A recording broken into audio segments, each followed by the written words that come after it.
And we welcome everybody in to Mount Pleasant, Tennessee, where on this beautiful Friday night we have the Mount Pleasant Tigers playing host to the Decatur County Riverside Panthers. So happy to have you along with us tonight. My name's Seth Campbell. Anyway, you happen to be streaming or listening to us tonight, whether it's on WKOM 101.7 or streaming along with us at Facebook, X, YouTube, or any of those streaming platforms. We got a good matchup this evening. 3-1 Mount Pleasant Tiger squad coming back home. It's been a while. We've only had one game at home so far this year, which was a victory against the Zion Eagles. And we have Decatur coming in, and they've had a totally different kind of season where they are 0-4, still searching for their first win on the year. To kind of set it up for you, Decatur is a regional opponent, so this is a big game, and by no means is it a give me. Decatur's coming in hungry, and that 0-4 record can be deceiving. So Decatur has faced a number of larger schools this year, highly competitive schools, and they've been highly competitive in those games. And with that being said, Mount Pleasant cannot take this Panther squad lightly. The Tigers are looking for their second regional win of the year after defeating Summertown in a hard-fought victory last week at Summertown. So this is set up to be a really good game here in Mount Pleasant, and we're going to be getting underway shortly.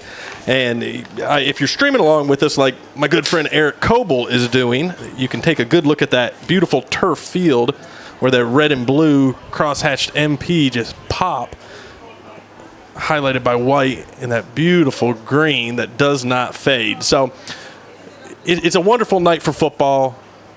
Maybe a little overcast. We had some thunder rolling through earlier, but no chances of rain that I am aware of at this point.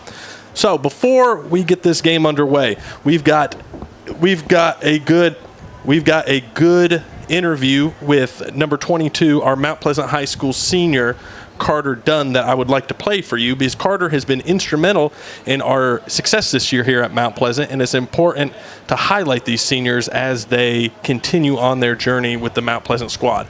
So here is a little bit from Carter, and I hope you enjoy it. This is Seth Campbell with Front Porch Sports Network. I'm sitting here today with Mount Pleasant senior starter Carter Dunn. Carter, how you doing today? I'm good. How are you? I'm doing well. So, Carter, this is your fourth year playing here at Mount Pleasant, correct? Yes, sir. And you're a starter. We've seen you a lot on defense, and you're working your way into the offensive scheme, making plays this year too. We got Decatur tonight coming to town. What do you have to do to be successful and get a win tonight? I think we definitely need to stay on top of penalties. Also, just focus on keeping the momentum in our way and doing the best that we can on offense. Awesome. How would you describe your personal playing philosophy? Like, how do you approach the game? I definitely like to approach it in a fast way, aggressive, hands-on. I try and control the game through how fast I play, for sure.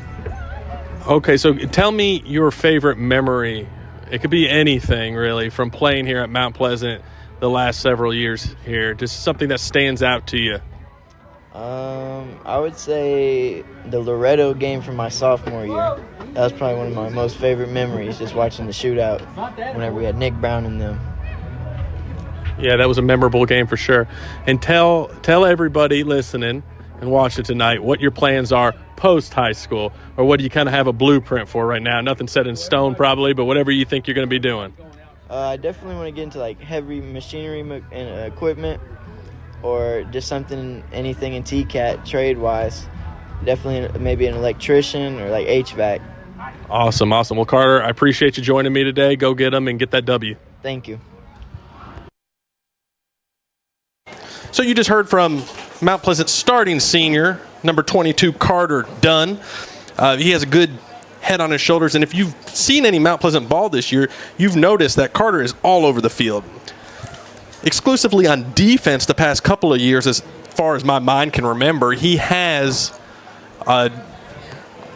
morphed over to that offensive side of the ball a little bit more this year, and boy, he hits hard. He hits hard. There'll be a pop about once a game where you see Carter just lay the wood on somebody, and it's impressive. And the young man's impressive. He's got good goals going forward. I always try to work that in with our seniors and what they're doing, and what they're doing after high school graduation, because I think that's important to know about our seniors. So I'd like to welcome in at this time, we have my broadcast partner, Mr. Caleb King. Caleb, how you doing today? I'm doing good. How about you? Doing good, doing good. So I was just setting the table up for everybody, Caleb, and we got a 3-1 Mount Pleasant team playing host to a 0-4 Decatur Riverside team. But Decatur has played some larger schools. They played a tough Camden Central team, and they lost in double overtime. They lost by 2 points to a larger Union City squad. So we have quite a bit of a challenge tonight with this Decatur Riverside team. And I think that record, that 0-4 record, can be deceiving. Yeah, there's not much to show about this team. I mean, they've had 3 games, you know. It takes you time. This might be a new roster from last season, you know. You got to get things rolling, and it's just starting slow for the Panthers, but they're looking here tonight to, you know, start out doing good. But Mount Pleasant, I mean, they've been rolling. They're 3-1. You know, they're coming in here with a good win in Summertown, so they're looking to come and get this district win. Absolutely. That was a tough win at Summertown, Caleb. There's a lot of hard hit, and the first half was an absolute bear fight of a ball game, and Mount Pleasant came out ahead, regained the momentum in the second half. And I would argue that Mount Pleasant, clad in all red this evening, needs to get the momentum and keep the momentum against this winless Decatur team all night. Do not let them up. Do not give them the momentum at any point in time, and let's win this ball game. Yeah, did what they did the first 2 games of the season against Battle Creek and Zion. They came out hot, put up a lot of points in the first half, and they like to do that. So we're going to see them try to do that tonight, and good things to come from both teams tonight. Absolutely, absolutely. So the captains took the field. Coin toss occurred. Didn't get the result of it because I wasn't paying attention, which is my own fault. Maybe you saw it on our live stream on Facebook or X or YouTube. And if you have any friends that want to join us tonight and watch along, please share that out with them. We're streaming on Facebook on WKRM, as well as the Facebook and the YouTube. Just type in Decatur versus Mount Pleasant, and it'll come up. And maybe you're listening on 101.7 tonight, WKOM and Kennedy Broadcasting, and we'd love to have you along there too. And me and Caleb are going to do our best job at giving you the action tonight as you see Mount Pleasant storming the field on this beautiful September night in Mount Pleasant, Tennessee, led by number 74, Braxton Brady, with the Mount Pleasant flag.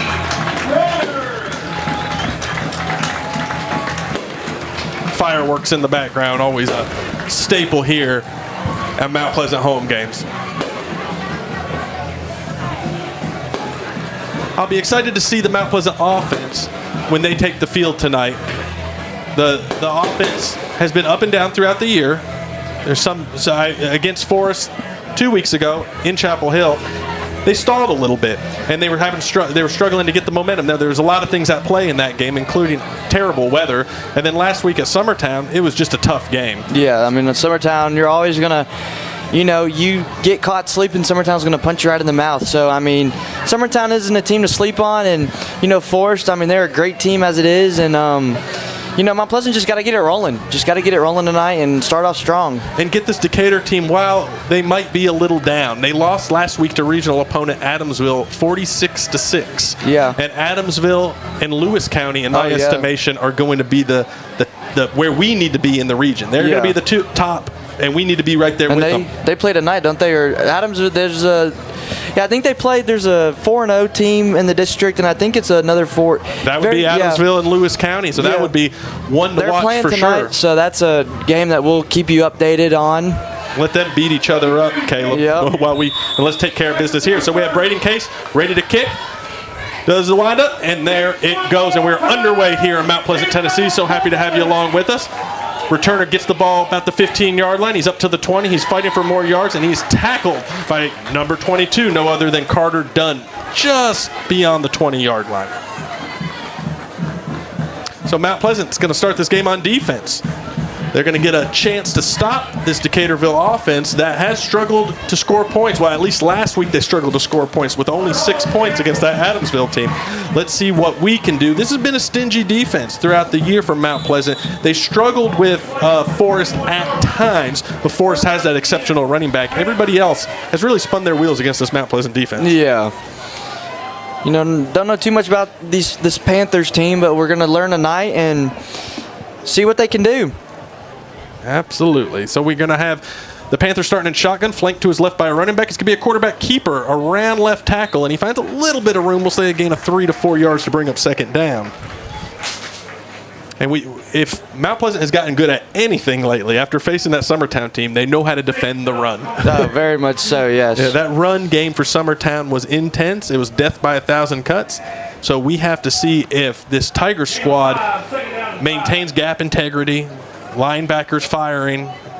And you know A.J. Sieber's going to do that, number 47. He's always on the ball on the runner, so looking a big game for him and this whole defense. That A.J. probably had 20 tackles last week. Yeah, I mean, that's a game that he was going to love. I mean, them running the ball, and he's an old school linebacker, so. And it looks like Riverside has number 6, Jacob Duck, at quarterback, at a shotgun, flanked to his left by a running back, 3 wide right. He's going to give it to the running back, going off of right tackle. He finds some room. He hits the side. There is a flag on the play. He's up to the 40, up to the 45, pushed out of bounds about the 45-yard line. But I would like to emphasize there is a flag on the play. Yeah, it looked like he had a straight shot there. I'm going to say it's probably holding. Yep, yes is the... The defense. On the defense, okay. Well, holding against the Tigers, so that run will... It was in the area, like Caleb said. It was thrown in the area of offensive holding, but it was not. It was defensive holding. That was a good blocks from them. I mean, I didn't really see any holding from them, but, I mean, the way he ran just with no one really touching him, I mean... Just great blocks from the Panthers team. Hang on. White Hat called the wrong team. Yeah, never mind. Okay, it is on the Panthers. I was like, what could the Tigers possibly be holding on a run? So it was on the Panthers. They're going to back them up a little bit. We're going to have second down and we'll say 8, maybe 9 yards. Jacob Duck out of shotgun once more. Flanked to his left by the running back. Same formation, 3 wide to his right. He's going to bring a player in motion. He's going to give it to him. Off left end, he finds a little bit of room. He's up to the 30 and out of bounds, just short of the first down marker, which will bring up a third down for Decatur. Yes, it will. And, you know, Carter Dunn's looking to do what he did last week, Defensive Player of the Week, as you talked about earlier. So this defense is very good for the Tigers. It's probably the strong suit of them. Just got to get the offense rolling. But this defense, I mean, can stop him here on the first drive. So let's see. We'll call it third down and 3. They're just about at the 28-yard line. And we're going to go with that same formation for the Panthers. Duck in shotgun. Takes the snap. Gives it to the running back in the backfield. And he is stopped. Absolutely swamped by Braxton Brady. And that's how you stop him right there and don't let him get the first down. What a absolute amazing play by Braxton Brady, senior D lineman. I mean, that's how you stop the run right there. I mean, what a play. He was in the backfield. By the time the running back had the ball, Braxton was back there breathing down his neck, made a good tackle, wrapped him up, got him on the ground. 4th down, and the Panthers will punt. So pre-snap there, we're going to have a flag on the play before the punt is off. Punter kicks it anyway. It was a good one, but does not count. With 10:26 remaining in the first quarter, the refs look to be talking about this penalty. We got a 0-0 game early on here in the first quarter in Mount Pleasant. So happy to have you along with us. If you are streaming with us, you'll notice in the top right corner we have our sponsors. Those sponsors make this possible. Landers Insurance Company up there right now. 10 Pin Alley. These are the businesses that make high school athletics and streaming at high school athletics possible. So the Panthers punter sets back once more, but timeout. Timeout. All right. Oddly placed timeout. So with 10:26 left in the first quarter, we're going to take our first break for the Front Porch Sports Network, powered by CPWS.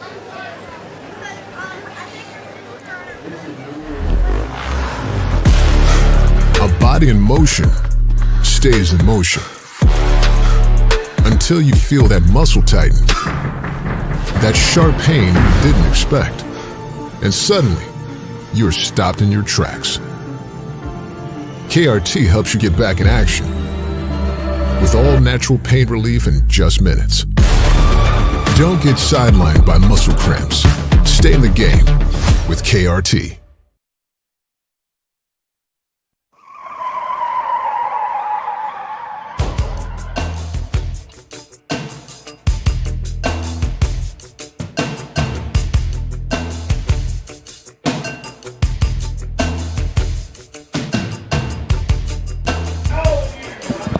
And we welcome you back here to Mount Pleasant, Tennessee, where your Tigers are knotted up at 0 early on in the first quarter. Panthers ready to punt and give the Tigers their first offensive possession.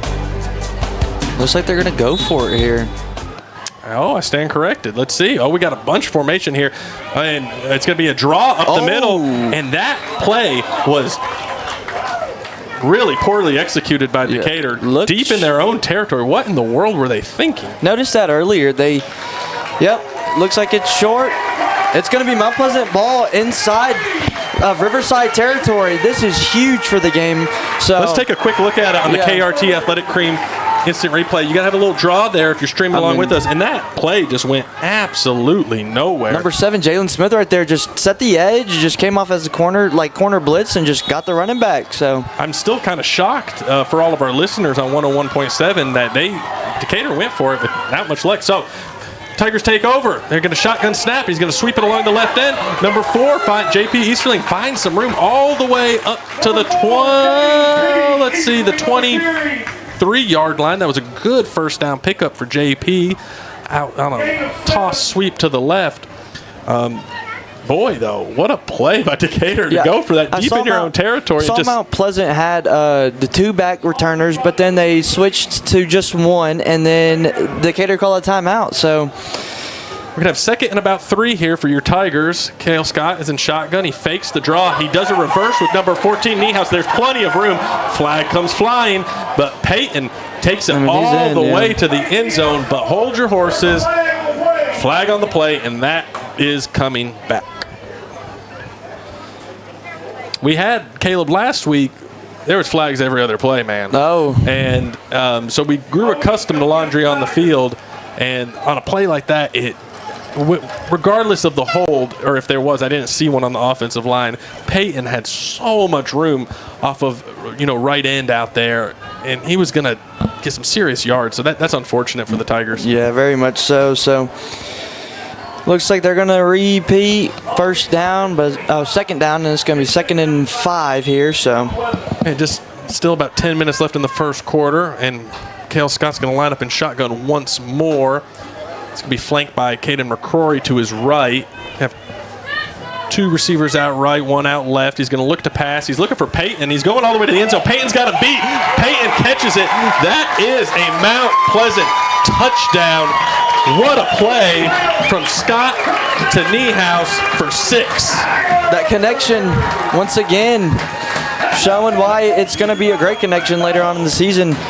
But what a throw, what a catch, what a route. Peyton just beat him off of the ball, and maybe I could have thrown it to him. He was so open. Probably not in reality, but he was very open, and Cale just put the ball right where it needed to be. So that is an early touchdown lead, just about 10 minutes left in the first quarter for these Mount Pleasant Tigers. Braden Case back to tack on 1 extra. Snap, hold, kick, and it is good, but it does not count because there are flags on the play. Something we have grown accustomed to around here is laundry on the field. So they're going to back up the Tigers, but Braden Case does have one heck of a leg, so we'll have to see a little bit longer of an extra point, I suspect, here.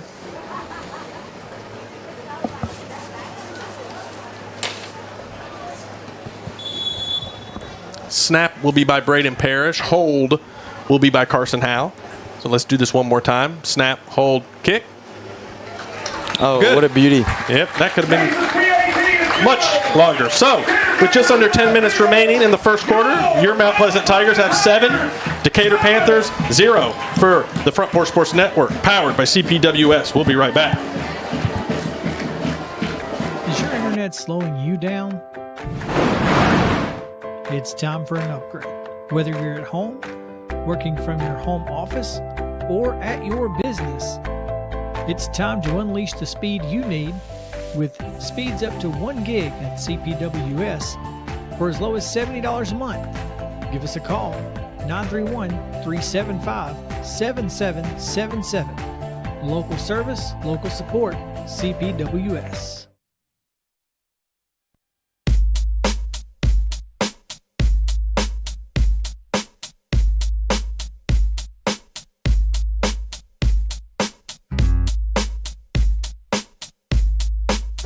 And we welcome you back to Mount Pleasant, Tennessee, where the Tigers take an early 7-0 lead.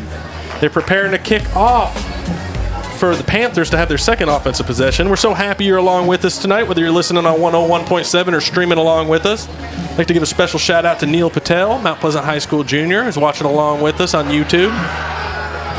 Former coach and Tiger for Life Eric Cobold joining us too. It's always good to see Tigers out there far and wide listening and watching along.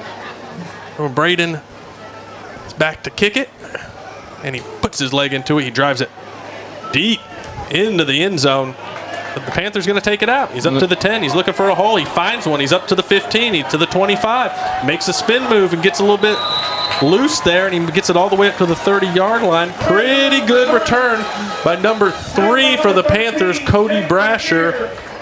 He's a senior, and he saw a little bit of a lane there, and he took it. So good play there by Cody to get that ball out to the 30. But there's a penalty on the play. Oh. And that will back the Panthers up. Well, we had it on replay, so yeah, maybe you saw it. Yeah, maybe people watching saw it. But, yeah, I mean. Yeah, we've just kind of grown used. I've said it before, but grown used to some flags on the play. The ref crews we've had early on in the season have just been, I would say, rather aggressive. They're doing their job. It's a hard job. I'm not criticizing them. They've just been liberal with the yellow flags. Yes. Yellow flags get very confusing, but, what you going to do about it? Yeah. Clean that game up. Yeah. And this Tiger squad, coached by Kit Hartsfield, has done a good job playing hard-nosed football, especially hard-nosed defense early on this season. And sometimes, this is backing them up. Wow, that must have been a 15-yard. Yeah, this is big for the Panthers here and big for Mount Pleasant. So the Panthers are going to start in the shadow of their own goal line at the 6-yard line here with quarterback Duck in shotgun, flanked to his right by his back. Going to have 3 wide receivers out left. Duck calling out the signals, gets the snap, quarterback dive up the middle. He's bottled up right away, and the Tigers swarm. They run it. Odd decision right there, but it's going to be a minimal gain. Bring up second down for the Panthers of Decatur County. It looks like a gain of maybe, I'm waiting for him to place it there. We'll give him 1. Yeah, the run game for the Panthers tonight is starting off really slow, so see what they'll do. But Mount Pleasant D-line and linebackers have been shooting the gaps and stuff in the run, so good things to see for the Tigers defense tonight. So yeah, hard-nosed football. We're going to have number 57 at nose tackle for the Tigers, who's trying to clog things up. That's sophomore Malachi Mabry doing a good job reading that quarterback. So Duck's going to get the shotgun snap. He's going to give it to his back on a draw right up the middle. He's going to find a little bit of room. He's going to bring up third down. We'll say a gain of 4 to 5. Sometimes our perspectives are a little bit skewed when they're so close to their end zone here, but we're doing the best that we can. And it'll bring up a pivotal third down for the Panthers, because these Panthers do not want to give the ball right back to the Tigers coming off of that touchdown. And you can't go 3rd and out after they just scored on you. So Duck in the shotgun, flanked to his right by a running back. He's caught. He did a hard count, trying to get the Tigers to jump. They flinched, but they did not jump. So now Duck is looking over to the sideline for direction. Play clock at 13. Tigers defense making adjustments, moving along with the offense as they are adjusting. Duck's back in the shotgun, calling things out. Takes the snap, looking for a screen pass out wide left, and he overshoots his intended target, number 3, Cody Brasher, and that brings up 4th down. I don't know if he would have got anywhere, but he had an option to throw it and him get a good catch, but he just overshot his receiver there. So I think he had the room for the first down, but he airmailed the pass well into the sideline, so that will bring up 4th down for Decatur County Riverside here, and the punter comes on the field this time, and he's going to be punting in his own end zone. Quarterbacks, he's getting a little. He knows that D-line stuff in the run, so he's... Yeah, and watch this. This could be dangerous for Decatur County. We got two very fast Tigers back here. Peyton's going to field the ball at the Panther 40-yard line. He's all the way up to the 20-yard line already. He's cutting it across field. They can't tackle him. Oh, man. They're still missing tackles. He's at the 15. He's at the 10. He's at the 5. I don't think he quite got in there, but that was one heck of a return. They're going to mark him down at the 1-yard line. What a run. Oh, my goodness. As you see on the replay right there, just takes it, gets a good stride on the right side, then takes it all the way to the left side of the field. What an absolute return there from Peyton Nihas. Yeah, and Peyton and you saw, if you're streaming along with us, he just cut it across the field, and they were having a hard time tackling him. He's quite the mismatch for most teams. And he almost housed that bad boy. And I tried to give warning right beforehand, because they're punting from your own end zone, and you got two weapon returners back here. I just thought we might house one, and we came close. So we're going to run it right up the gut on first down with Jaden McCrory, and he is in. That is a Tiger touchdown. Absolutely had that run right there. What a run right there. That was pretty easy for Jaden, wasn't it? Then he ran a kid over, so. He did run the kid over, and it looked like the Panther was trying to tackle him, and he just didn't have much of a shot at it. And noble effort by our friends from Decatur County, but McCrory is in for 6. So that will bring on Braden Case for another extra point. Snapper Braden Parrish, holder Carson Howe. Snap, low, hold, kick, up. Good. So that will bring the lead to the Tigers 14, the Panthers 0 with 7:44 left in the first quarter. We're going to take a quick break for the Front Porch Sports Network, powered by CPWS. At Umamua MD, Spring Hill's newest physician-led med spa, it's about restoring balance to your body, mind, and soul. From weight loss support, revitalizing IV therapies, to anti-aging, our services are designed to help you feel renewed, confident, and whole.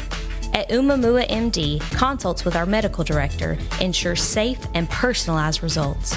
Book today at umamd.com and step forward radiant, restored, and confident.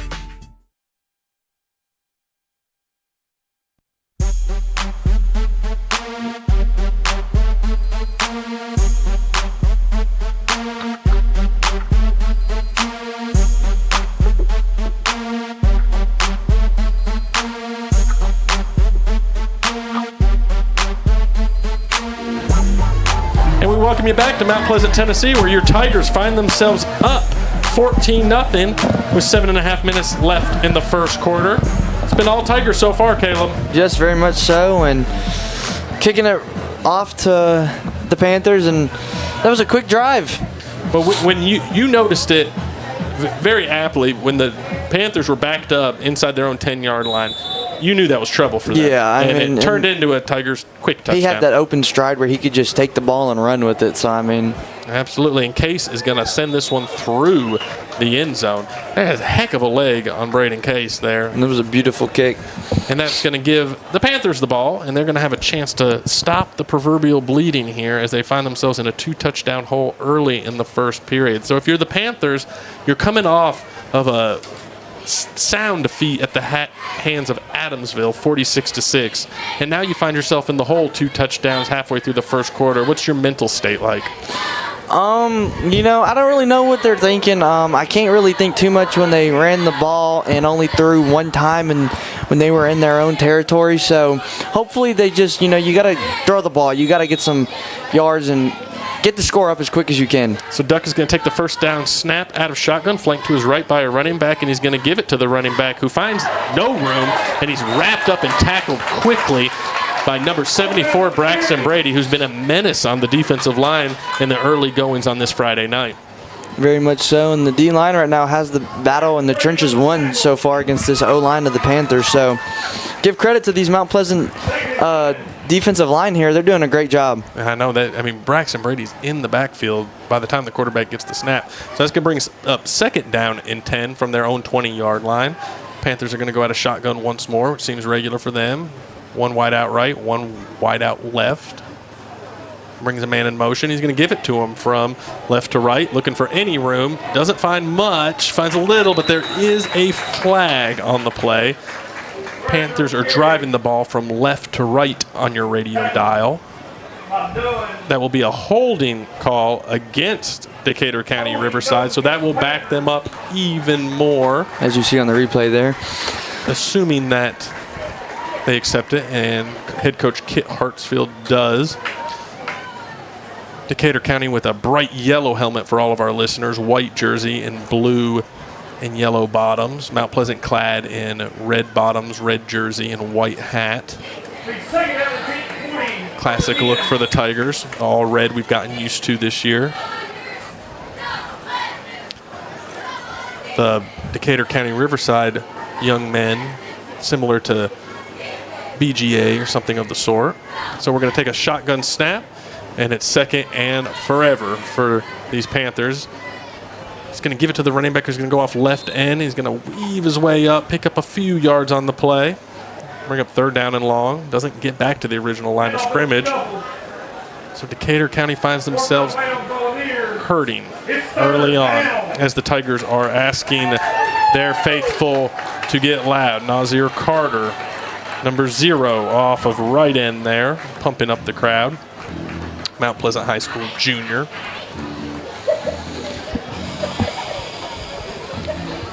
Yeah, Decatur just, they're doing a lot of jet sweeps, a lot of motions. They're taking it left to right field of the, they're not really running the middle, just taking the outside runs. So we'll see what they do here on.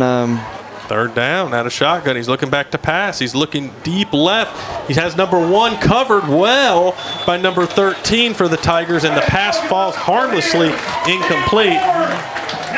That is Jaden Lanier on the coverage, blanketing Charles Eves, the sophomore for the Panthers. There was really not much of a chance there because Lanier had such good coverage. So that's going to bring up 4th down, and I guess we could say 4th and 16, thereabouts.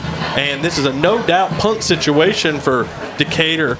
And once more, Caleb, they're punting from their goal line. I wonder if they're going to punt it. I don't know. You got to punt this ball out of bounds. Yeah, I mean. And it's a fake punt, or he just can't get rid of it. He's tackled in his own end zone.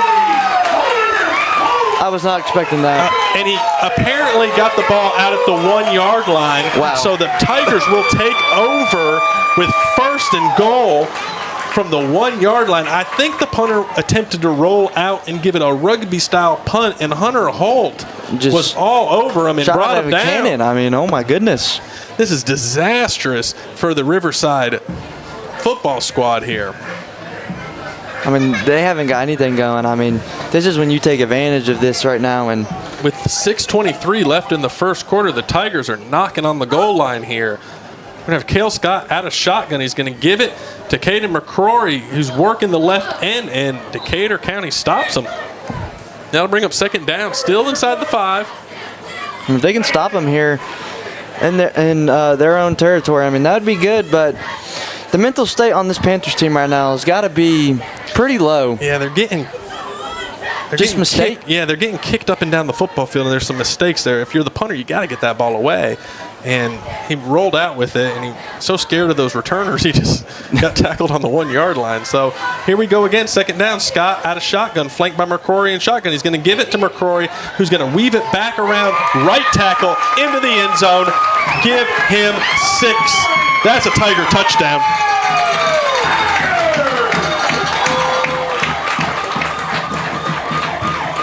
And you can see, if you're watching along with us, he just bounces it out off right tackle and gets in the end zone. Heck of a play by McCrory for his 2nd touchdown on the evening. Just followed his blocks right there. Yep, and we do have, appears to be a Panther down at the goal line.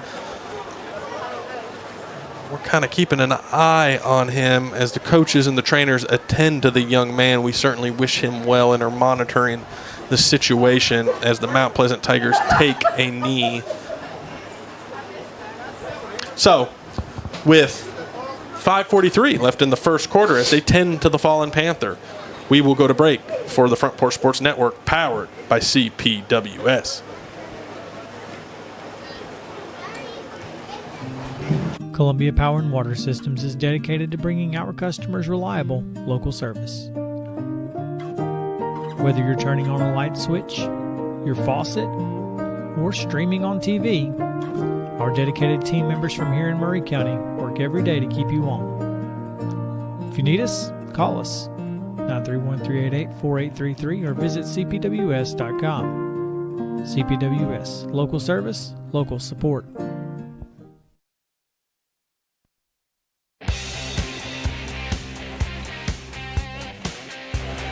So as we come back here to Mount Pleasant, Tennessee, we got the Tigers lining up for an extra point.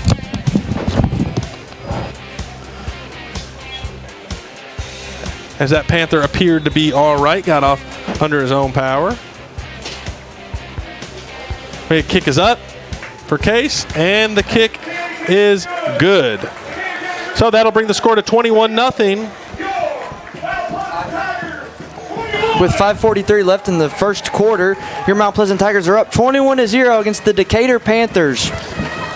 We're going to stay right here on this one. We just came out of a break. So, Caleb, what's your big takeaway so far, my man?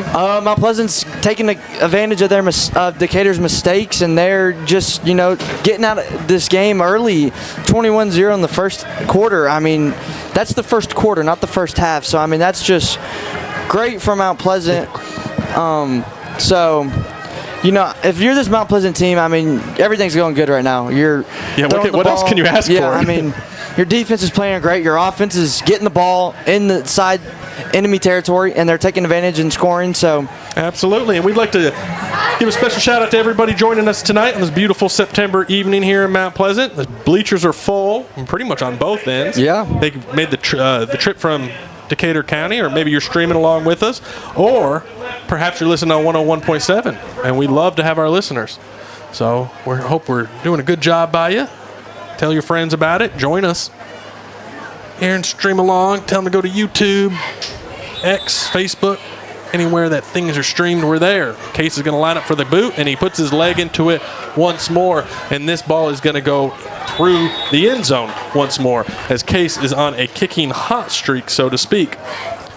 So the Panthers are going to take the ball over at the 20-yard line for another offensive possession. They have not been able to generate much so far, Caleb, and we'll have to see if they can find a little bit of room on the stingy Tiger defense. They find something. I mean, I think they've got like one first down here tonight, so not a lot of passing. The only pass they did was a screen pass. So, I wonder if they do have any pass plays in this playbook of them. But and this defense for the Tigers, this is a thinner, more athletic defense they have out there. They don't really have any large run stuffers out there, so they must be expecting sweeps and bucks off the edges and maybe screens, because the run stuffers that we see out there aren't out there this evening.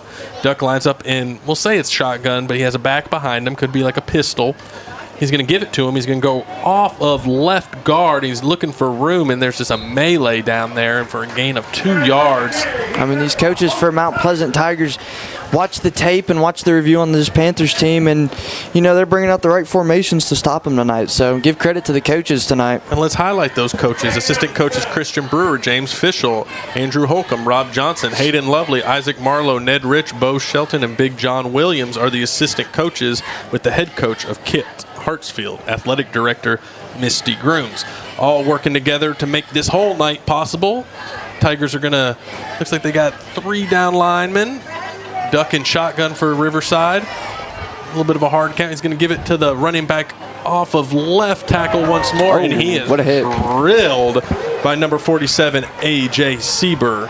Kind of a spear of sorts brought the running back number 22 down. That's Caden Butel, the freshman for the Panthers. That was a hard tackle by A.J. Yep, and as you see, the coaches and the players from Mount Pleasant trying to get this. I'll give them a little. And you see him kind of going. The cheerleaders there. Yeah, going a little bit crazy on the sidelines, getting these Tigers and Tiger faithful hyped up for a 3rd down and 6, we'll say. Duck out of shotgun, running back behind him. He's going to fake the handoff, looking for the seam down the middle. It's not there. Duck fakes the run, throws it once more. There's nobody home. Number 3 fell down on the play, and a late flag by the back judge. Now, the intended receiver was on the ground on that play, down the middle seam of the field. Yeah, ball's already hit and cut. 30 seconds later, he throws the flag. So I know it was quite a delayed flag in the area of pass interference. It's going to be, and that's what they're going to call, and they're going to give the Panthers a first down. I mean, that's big for the Panthers. I mean, it's a first down. Not a lot of them tonight, so we'll see what they can do. Yeah, a little bit of breathing room here for our Riverside Panthers, or the Riverside Panthers. First down and 10 from the 35-yard line. Duck once again. He's going to fake a jet sweep, and he's going to go for a screen. The ball's tipped and picked off by the Panthers. That is 0. Nazir Carter. My goodness, Caleb, what a play. I tell you what, they juked me out on the camera there. I mean, what a play from Nazir, though. I mean, he read that perfectly. I mean, he did exactly what he was supposed to do on that play. He stood his ground and just gets the ball. What a play. It was a jet sweep from left to right, a fake jet sweep, and then a screen out left, and Nazir playing the right defensive end, tips the ball to himself, catches it, and marches it in the end zone for another touchdown for the Mount Pleasant Tigers. Case is on to kick once more. The snap, the hold, the kick is up, and the kick is once again good. That brings the score to 28-0. Mount Pleasant Tigers coming off of that electric play by Mount Pleasant Junior Nazir Carter. For the Front Porch Sports Network, powered by CPWS, we'll be right back. Hi, I'm Robert Rogers at Parks Motor Sales Buick GMC. And I'm Michael Parks Lawrence at Parks Motor Sales Buick GMC. Together, we're Mr. Bobby Parks' grandsons, and we run his dealership, and we are glad to be part of our local community. Being family owned and operated, we invest heavily in our community. We do things like sports teams, schools, bands, you name it. We try to help everybody we can. The reason why we do this is because we all love this community. So come do business with us, your neighbors, at Parks Motor Sales in Columbia, Tennessee, right off Nashville Highway, or at parksmotorsales.com.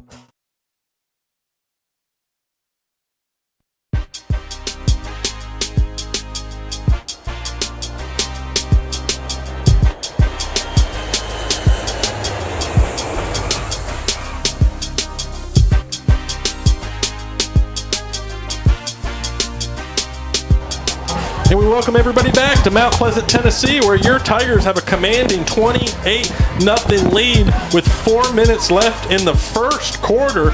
It's all Tigers early here. It's an absolute butt-whooping so far. And as Braden Case prepares to kick the ball off for another Panther offensive possession, Nazir Carter with his first touchdown on the year. So the ball is kicked off. And once again, it'll land in the end zone for a touchback. And we got a live score update from the Lewis County-Adamsville game. Both teams in the region, undefeated. Adamsville 3-0, Lewis County 4-0. Adamsville is up 7-0 in the second quarter with 8 minutes left. Okay, that game's moving a little bit more of a deliberate speed a little bit quicker speed than we are here in Mount Pleasant. But when the Tigers stay in the end zone, there's a lot of stoppages of play. And it doesn't matter if the Panthers are on offense or defense. It appears the Tigers will be scoring tonight. Both offenses haven't been on the field for very long. Good thing for Mount Pleasant, not so good for the Decatur Panthers here. So let's see if they can generate a little bit of offense on this possession. Duck will be in shotgun, flanked to his left by a running back. Trips wide right, one wide left, and he's just going to give it to the running back on a draw up the middle. He finds some room up near the 30-yard line. It'll be second down and short for the Panthers. Beautiful night here in Mount Pleasant, Tennessee. Nice little breeze blowing in here into the press box. So happy to have you along with us. We got a good regional matchup here between the Panthers and the Tigers. Battle of the Big Cats. Mount Pleasant with an early 28-0 lead. Full bleachers. Just can't ask for a better football atmosphere. Duck will take the snap out of shotgun, and he'll give to the running back once more off of right guard, and he will be stopped after a pickup of about 3, but that is enough for a Panther first down. They will move the chains. And folks, we have a live score update from the Lewis County-Adamsville game. Lewis County just got a 57-yard rushing touchdown, tied 7-7, so Yeah, that's the cream of the crop there in our region, including the Tigers. That's huge for the Tigers. I mean, this game is an impact. So we'll have to keep an eye on that. Thank you for keeping us updated. That's an important score for the battle of the district. So Duck once more in shotgun, flanked to his right by the running back. He's going to give it to the running back off of left tackle. He finds a little bit of room. Tigers swarm. Tigers tackle. We'll say a gain of about 4.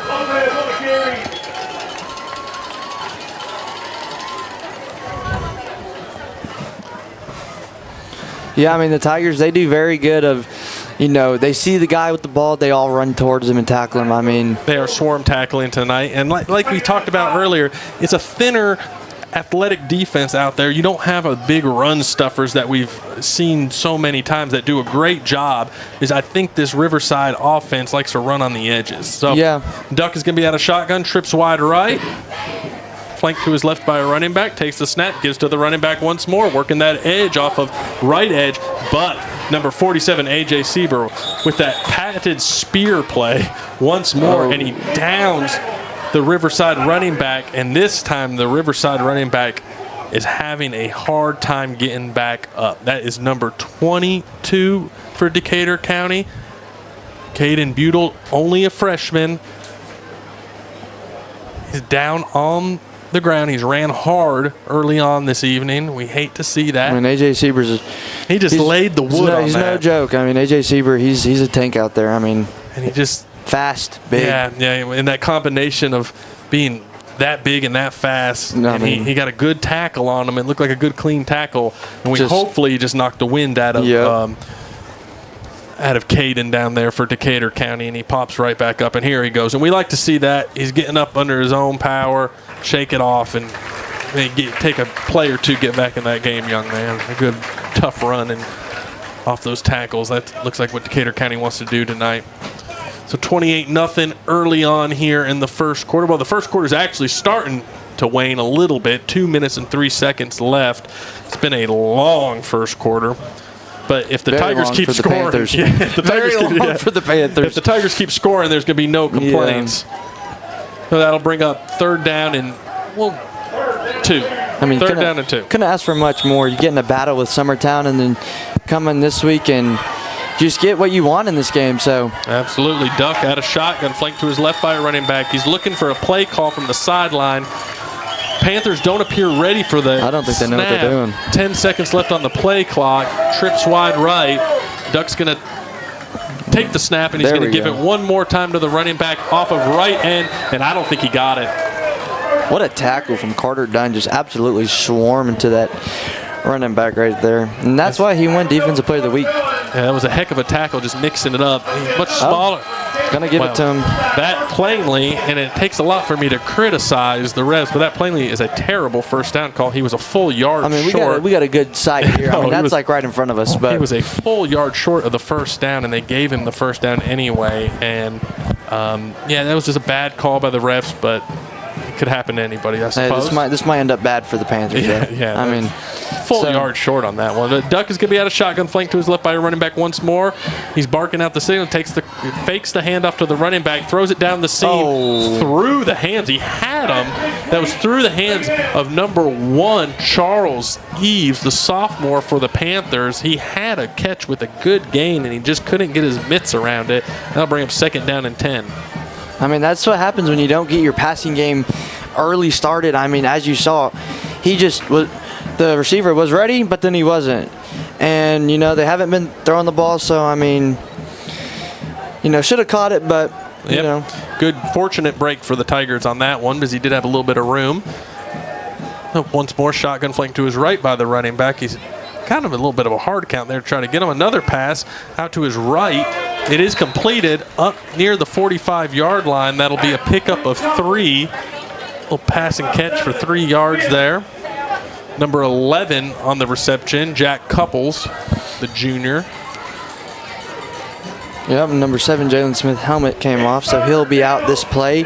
Comes in senior number 14, Peyton Nihas. Playing a little defensive back here tonight. Yep. So 11 for Decatur Couples. He's a large wide receiver here. See if they target him. But could be a run. So third down and long for the Panthers. Quarterback in shotgun, and he's going to run it right up the gut on a draw play. Gets near the 50-yard line, barely inside. Well, we're going to call it right at the 50-yard line to bring up 4th down and 2. This has been the best offensive drive for Decatur County Riverside tonight. Yeah, very much so. I mean, kind of got a break there with the call, the spot last time on the 3rd down, and that will bring us to the end of the first quarter. We'll come back in the second quarter with a big 4th down, but we end the first quarter with one heck of a lead for the Mount Pleasant Tigers as the Tigers go into the second quarter with a 28-0 lead. For the Front Porch Sports Network, powered by CPWS, we will be right back.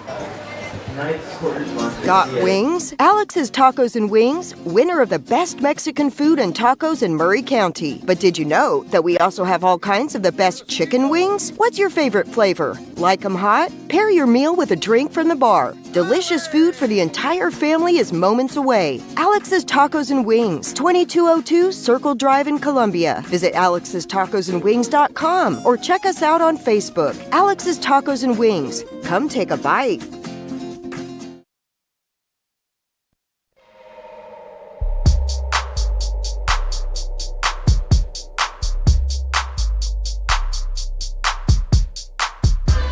And we welcome you back to Mount Pleasant, Tennessee at the start of the second quarter, where the Mount Pleasant Tigers have a commanding 4-touchdown lead against the Decatur County Panthers. So happy to have you along with us tonight. This is Seth Campbell for the Front Porch Sports Network, joined in the booth tonight by none other than Caleb King. We'd like to tell you, if you're tired of buffering and slow internet speeds, upgrade your life with CPWS Internet. Get lightning fast internet and speeds up to an incredible 1 gig stream. You can game, you can work seamlessly, all for just $70 a month. If you're looking for local service and local support, visit cpws.com or call 931-375-7777 and tell them your friends at the Front Porch Sports Network sent you. And everybody, CPWS and all of our other sponsors make all of this possible, bringing you this action tonight and all high school action throughout the season. So big 4th down here. We got the Decatur County Panthers needing 2 yards to keep this drive alive to start the second quarter. A little bit of drama on this one, y'all. Let's see what happens. Out of shotgun for quarterback Duck, flanked to his left by a running back. He's going to look to throw it. He finds number 21 in the seam. 21's open. Big pickup. Fumble on the play after the big pickup. And it looks like it's recovered by the Panthers inside Tiger territory. As you see on the replay there. Unfortunate. Carter Dunn was almost there to get the ball back, but, just kind of rolls to the Panthers there. One of their linemen. They needed a break. That was a good pass and catch for the Panthers to pick up a pivotal 1st down to maybe put a tourniquet on this bleeding for the team. Down 28-0 in the first quarter is never a good feeling. And they were able to pick up that 1st down. The fumble, almost disastrous, and they avoided it. Yeah, I mean, that's just the mistakes they've been making tonight. I mean, I believe that was Hayden Wyatt on the catch, number 21 for the Panthers. So they'll bring up a new set of downs for him. Duck in the shotgun, trips to the left, single wide to the right. He's going to give it to his shotgun quarterback his running back back there, flanked to his left, to weave and bob up for a pickup of 4 to 5 yards and bring up 2nd down. Tigers defense continues to swarm. Number 3 playing safety out there is Hunter Holt, who's been making plays throughout the year, came up and helped with that one. 23, Braden Parrish, getting more time on defense this year for the Tiger squad. He's making plays out there from the linebacker position, too. Yeah, it looks like the Panthers, they like to run on the outside. They've been running some inside zones here on this drive, and quick slants. So I've seen a lot of slants, but see what they do here. So 2nd and 7 on the play, mind you. Shotgun snap once again. It's going to be another handoff. A little bit problem on the handoff there, but he gets in. He picks up positive yards. Pick up 4 to 5 yards on that one. We'll bring up 3rd down and short. And this Panther squad looking for their first win in the 2025 campaign. So another Panther down. Looks like it could be cramps. Hate to assume anything, but they're stretching his leg out. So we'll keep it right here on this one. Give some love to some of our sponsors tonight. You'll see them scrolling in the top right screen throughout the evening. Right now you see Columbia State Community College. whereas I am a proud alum, Murray County Public Schools. Right now, once again, I'm a graduate, Murray County Public Schools as well. Love seeing them hopping on board and supporting Front Porch Sports Network and bringing you all this live coverage of each high school team around the county. I believe our friends at Battle Creek are visiting Creekwood tonight. Columbia Central is facing off with Lawrence County tonight. Yeah. And I hate to admit it, but I don't know where Spring Hill is. I know Spring Hill's playing someone tonight, but I don't know who. We will find that out, and I appreciate you. They are playing Maplewood, and they're up 16-0 against them in the second quarter. But we like to see that. Spring Hill's had a run of a few, well, we'll say several years of struggle, so we'd like to see our county brethren on the upswing there. Don't got a score on the Lawrence County Central game, so. Okay, and Battle Creek we got visiting Creekwood. Creekwood. We got no score on that, so we will find those, dig more into that. As soon as they're reported, yeah. And Adamsville up 14-7 against Lewis County, so. This is number 79 walking it off for Decatur County. He's a large young man. He gets in a round of that's junior Christopher Patterson. He's getting a round of applause from the Tigers as he makes his way off the field. This Decatur County squad, coached by Johnny Frost, comes to town here, still searching for their first victory on the year, but we don't want it to be tonight. Yeah. As a Tiger faithful here, we don't want it to be tonight. So this can bring up third down and 3 to 4 yards here. Duck out of shotgun, flank to his left by a running back, trips wide left, one wide right. Mount Pleasant defense showing the blitz, and they are coming. He's under pressure. He gets rid of the ball, and this nice pass breakup by number 3, Hunter Holt, what a play. Who just puts a hand in there to bat it away at the last minute. You really can't do it any better than Hunter just did it from his safety position, and that will bring up fourth down for this Panther team. Yeah, very good play right there. Very just get your hand in there and break it up. Love seeing everybody watching along with us. Got the Battle Creek score there, down 6-14 against Creekwood at home. So. No, that's at Creekwood. At Creekwood, yep. Creekwood. And we do have a pre-snap penalty here on this fourth down as the judge throws the yellow flag to stop play. It's a false start against the Panthers. So that'll back them up and make this fourth down a little bit longer for the team. As you can hear the applause of the Mount Pleasant faithful.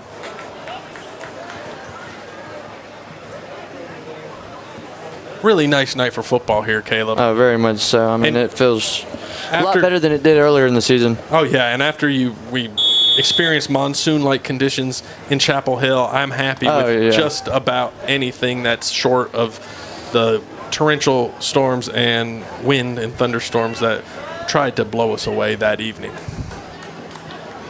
So we got a fourth down and long all of a sudden for the Panther squad. Shotgun snap. Fake handoff. Oh, they're coming on the blitz. He tosses it up on a slant, and it is complete to number 11, Jack Couples. We noticed him earlier. He's a large target, and that will be a Panther first down.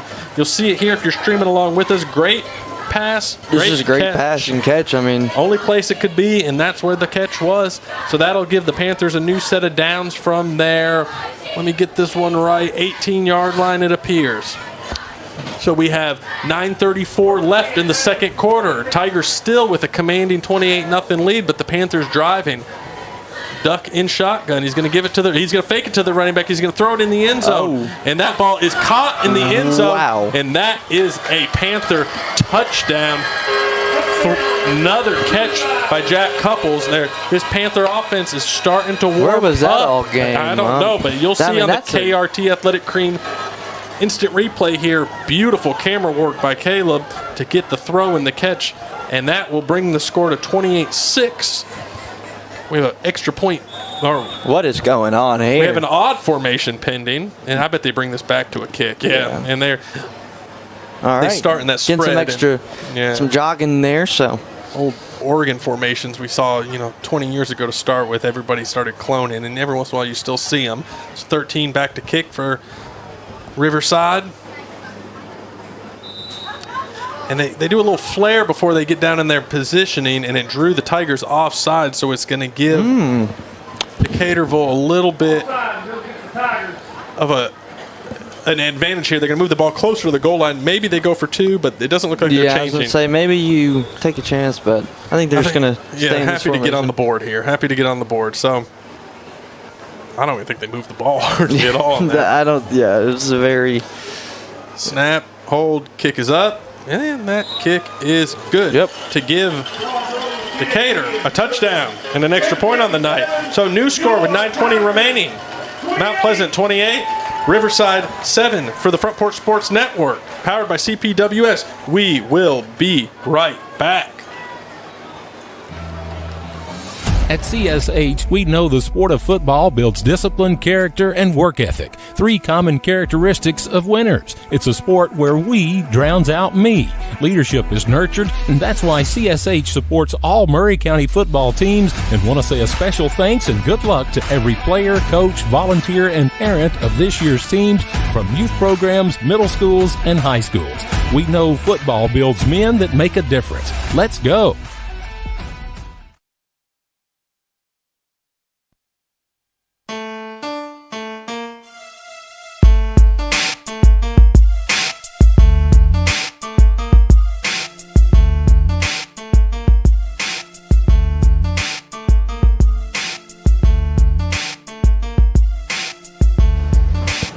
And we welcome everybody back to Mount Pleasant, Tennessee, where the Tigers still have a commanding 28-7 lead, prepared to go on offense for seemingly the first time in forever. It was a long drive. And we have 9 minutes, 20 seconds left in the second quarter. Tigers giving up first touchdown to Decatur on the night. So let's see how this offense is going to respond. Thank you, everybody, for joining us tonight. This is the Front Porch Sports Network, powered by CPWS. All of our great sponsors rolling throughout the evening in the top right corner of our stream, and we'll mention them. I know we have a lot of listeners on 101.7 WKOM tonight. Happy to have you along there. Second quarter, Mount Pleasant's about to receive the kick. Number 27 on the kick for Squib. Riverside. Liable to go out of bounds, doesn't. Scooped up by a Tiger, gets it out to the 30-yard line. This is Hunter Holt, and he's pounced on by the Panthers around the 31-yard line, where Mount Pleasant will take over with a new set of downs. First time we've seen this Tiger offense in quite some time. It'll be interesting to see how they do. Mount Pleasant, clad in all red, will be going from left to right on your radio dial. Decaturville on defense, yellow helmets, white jerseys, blue pants. Sharp look for our friends from Decatur County. Cale Scott is going to be going out of shotgun with the ever-dangerous Jaden McCrory set as running back. And that's who's going to get the ball. He makes a couple Panthers miss, but can't make them all miss, and he's dropped in the backfield for a loss of about 1 or 2. Not so great blocking there from Mount Pleasant's O-line. So yeah, he had a lot of Panthers in his face as soon as he got the ball. He broke a couple tackles, but can't make them all miss. Yeah, once they all come at you, I mean. Absolutely. Absolutely. So the Tigers are going to have second down and 12 from the 30-yard line. If this is a drive that needs to be long, this is for Mount Pleasant, it needs to be now. And gobble up some time, give that defense a rest after a hard drive. Scott in shotgun takes the snap, rolls out to his right. Looks like he's going to throw it back to his left, and he has Peyton Niehaus wide open down the seam. And he has he's going to house it. 10-5 touchdown. That is one heck of a play. And if you're following along on the KRT Athletic Cream Instant Replay, Peyton just gets a little separation on that one. The defender can't make the tackle. He was on his heels and didn't make the tackle. I thought he would make the tackle initially. Did not. Peyton to Pater once more. My goodness. Touchdown works too, I mean. And the Decatur County defensive players are having a little bit of a scrum in their end zone with one another. I mean, got it on camera, so. Yeah, hate to see that. You got to keep your composure even when you're getting beat. So one Panther was going after another. Panther on Panther crime. Tigers smartly stay out of it. Hopefully they got. And it looks like they're going to take the refs are going to take the Panthers off the field momentarily. I was going to say I don't think they have enough players on the field, so. I think they're going to have a little huddle and talk about sportsmanship and not striking one another, which you don't see that every day, do you? No, I mean. I hate to bring attention to it, but it was obvious. I mean, I get when, you're down, 34-7. I mean, pending an extra point here to make it 35, but you just can't swing on your own can't players. Do that, though. I mean, you gotta have the attitude. I mean, you can't do that. I mean, you know you're getting your butt kicked, but I mean you gotta stay positive. Can't do that. I mean, it's just not a good look for you, your team, or your teammates. Well, so. Speaking of violence, if our Front Porch Sports Radio cohort, Chris Yao, continues to send me scores of my Detroit Tigers losing 10-1 to the Atlanta Braves, we might have some Front Porch Sports Network violence. Mr. Yao. Both Tigers fans here, so I know, and that hurts. It's not looking pretty for the D there against Atlanta, and I think Chris might be reveling in it as a Braves fan, but that is okay as the Panthers retake the field with a newfound composure. That's all Braves fans can do this year is get happy about those itty-bitty wins, I mean. So, Braden Case on the field for the extra point. Decatur County got themselves back on the field. We're going to have a snap by Parrish, hold by Howe, kick by Case. Whew. That one's good. Yeah, that one's good. That'll bring the score to 35-7. Mount Pleasant Tigers with 8:29 left in the second quarter. For the Front Porch Sports Network, we'll be right back. We all live very busy lives. Sometimes we just need a break. Wouldn't it be nice to have an extra pair of hands to help out? Let me introduce you to New Dawn Cleaning Service. No job is too big or too small because they do it all, from residential to commercial. They offer standard cleaning, construction cleaning, carpet shampooing, and window cleaning. Whether you are looking for a one-time service or regular scheduled cleaning plan, New Dawn is ready to help. With years of experience, you can relax, kick back, and call New Dawn Cleaning Service at 615-977-6901.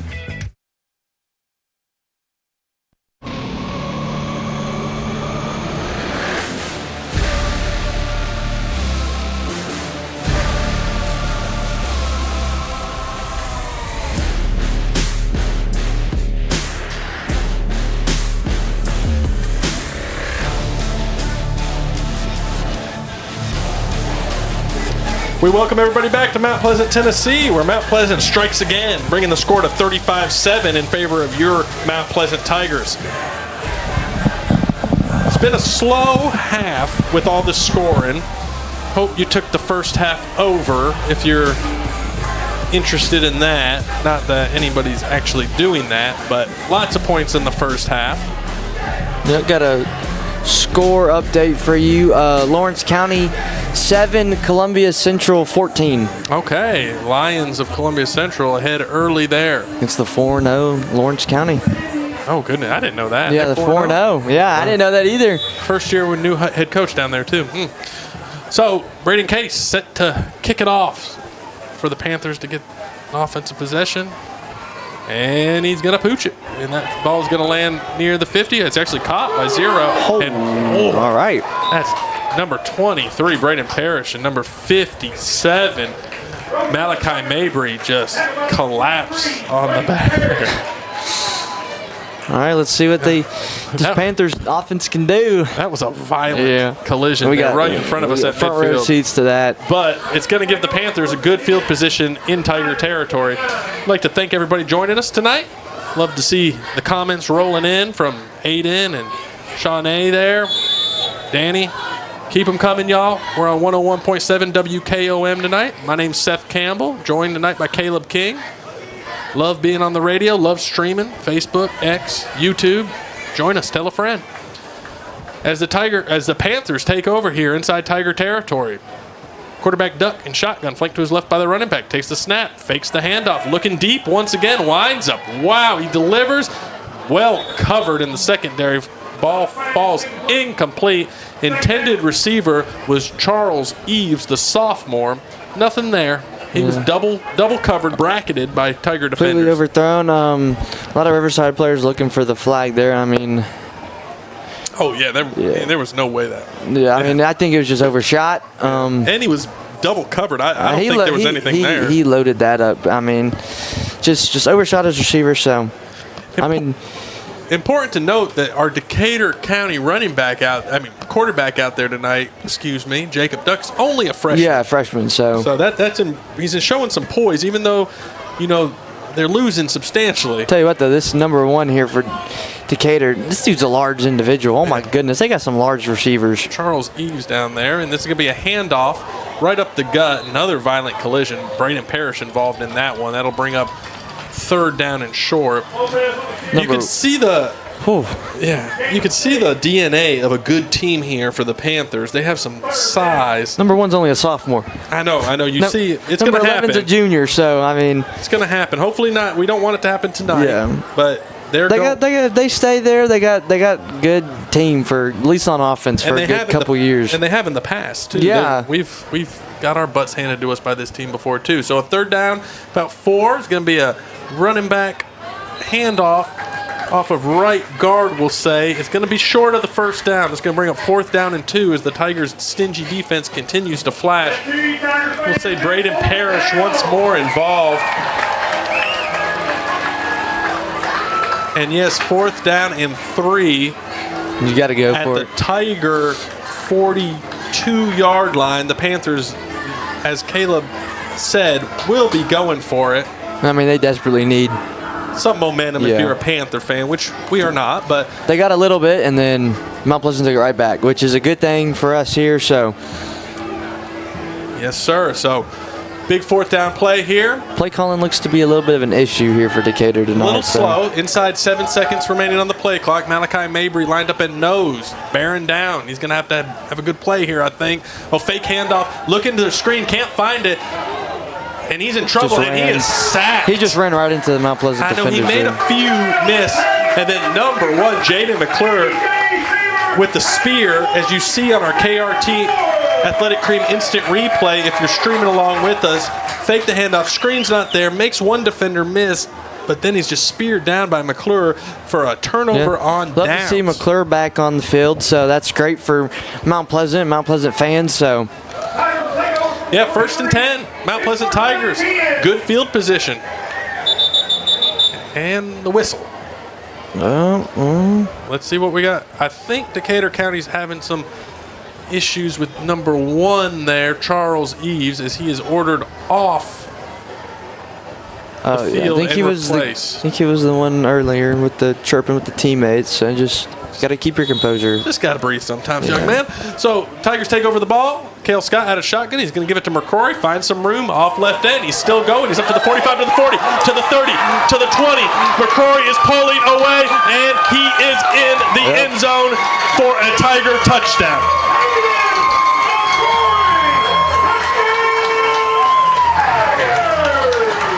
There were several Panthers that looked like they could have made the play, Caleb. Yeah. I just think composure comes down to it all, and,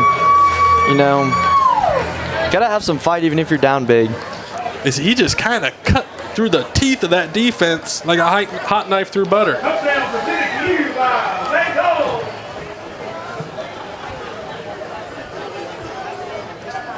So, another extra point for Braden Case. Just getting his reps in tonight. Sure is. Snap. High snap. You're going to have a fire play. Did not work on that one. And poor Carson Howe. Poor guy. Carson Howe. Just let him didn't have to do all that now, but. No, Carson gets the bitter end of that deal. Yeah, didn't get on the camera for that. Didn't need to just. Carson's tough. He can handle it. Yeah, just.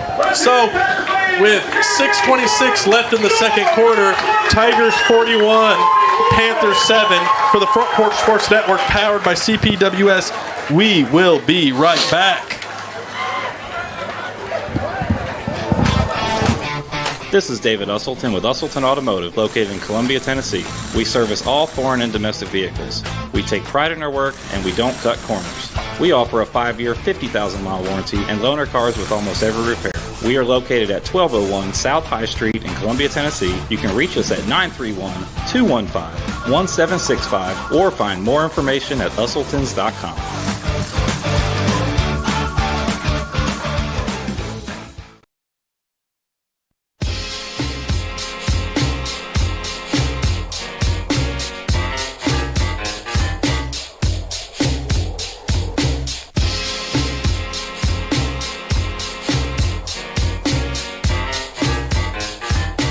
Here we go. Welcome everybody back to Mount Pleasant, Tennessee, where your Tigers have a commanding 41-7 lead over the Decatur Riverside Panthers. This is Seth Campbell for the Front Porch Sports Network, joined tonight by the one and only Caleb King. So happy to have you along with us. Beautiful September night for high school football. Beautiful night for a Mount Pleasant win. Braden Case on the kick here. Let's see if this bad boy goes. It's not going to make it to the end zone. Nope. It checks up at the 5-yard line, rolls to the 10, and it is slid and recovered by the Panthers. I think the Panthers thought it was going to maybe bounce out of bounds, but I mean, Mount Pleasant jumped quick to that ball. Odd play. Mount Pleasant almost had that ball. So this is going to give the Panthers another shot at offense. Not much doing so far. They have generated a touchdown. We'll see if head coach Kit Hartsfield of your Tigers starts working in other players. Yeah, it just looks like the Panthers are angry at themselves tonight. They've had some struggles throughout the evening, and I think we're going to see a few more Tigers incorporated as the night goes on, especially into the second half. It looks like, let's see here, J.P. Easterling back at safety, getting some reps. Still starters out there, our little torpedo Carter Dunn, Jalen Smith. And Duck's going to take the snap out of shotgun, flank to his right by a running back. He's going to give it to him. He's going to go off of right tackle, and there is nothing doing. Number 47, A.J. Sieber, with number 22, Carter Dunn on the stop.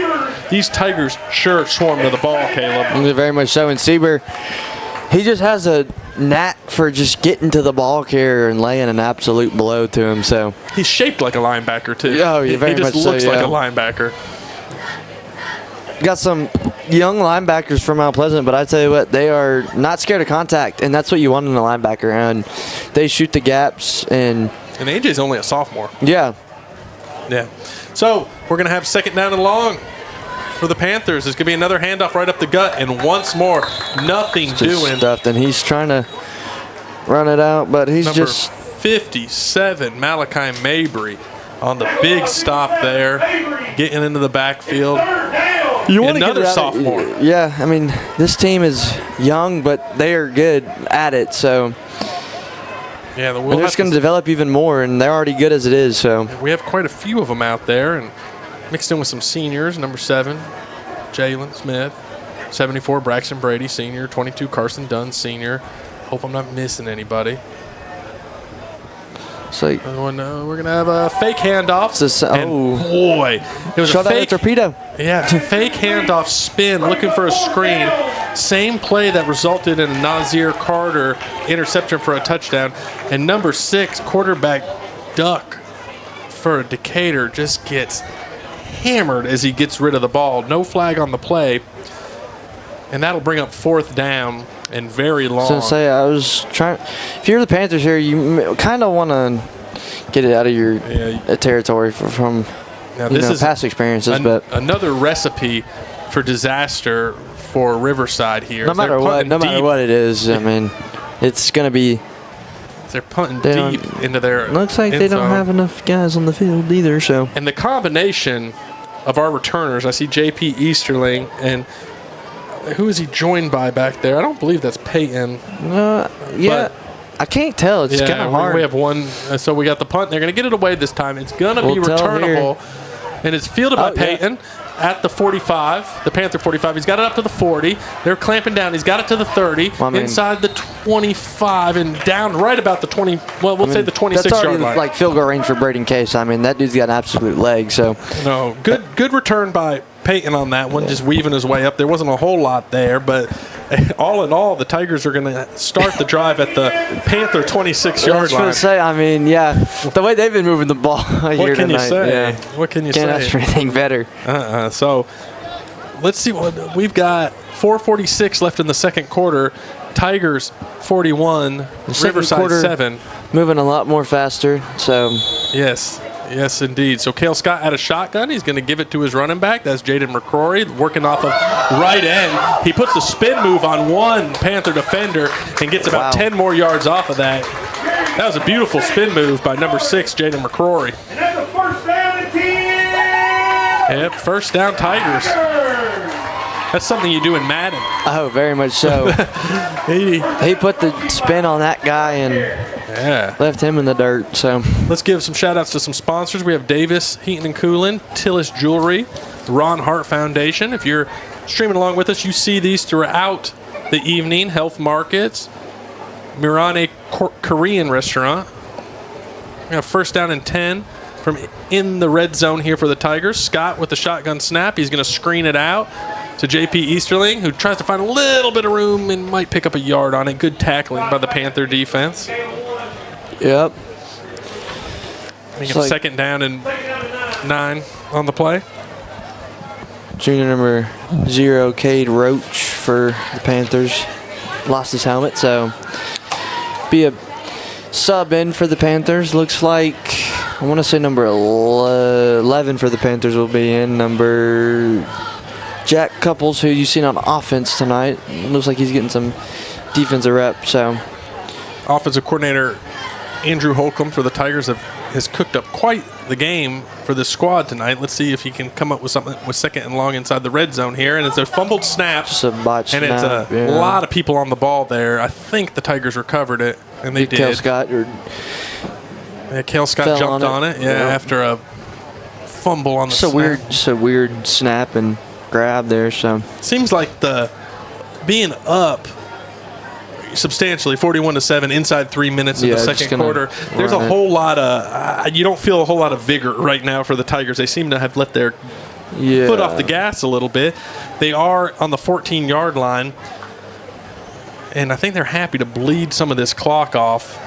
Oh yeah, just let it go into the half. And so Cale Scott with the snap out of shotgun. He's going to go to the end zone. He lofts it up. He's got Niehaus wide open. Wow, what a right in the bread basket for a Tiger touchdown. What Scott a beauty to Niehaus for 6. I mean, we've been talking about the connection all season and said how good it was going to be. So, and you can see on the KRT Athletic Cream instant replay with excellent camera work by Caleb there, you could put that ball in one place for a touchdown, and that's exactly where Cale Scott put it. I mean, this duo is something else, I'll tell you what. My goodness. So that's 47 points, 48 pending an extra point. Not a give me in high school athletics. As we saw earlier. Yeah, so let's look at this. We're going to have Braden Parrish with the snap. Carson Howe with the hold. Another bad hold. He just couldn't get it, and Carson is optioning it off of left end. Nothing there. At least he got to run a little bit this time. Yeah, maybe something to work on for the team. I mean, they've been doing good, but when you have to do it 100 times in the first half, they might be getting a little tired out there. So the score is 47 for your Mount Pleasant Tigers, 7 for the visiting Panthers, with 2:30 left in the second quarter. For Front Porch Sports Network, powered by CPWS, we will be right back. Office space available in beautiful downtown Columbia. Kennedy Broadcasting Company, WKRM and WKOM, has 3 offices for rent in its downtown building. Each office is approximately 18 by 18, and each includes a closet-type storage area. Included are utilities, Wi-Fi, and communal break area. Contact Station Manager Clayton Harris at 931-626-3131.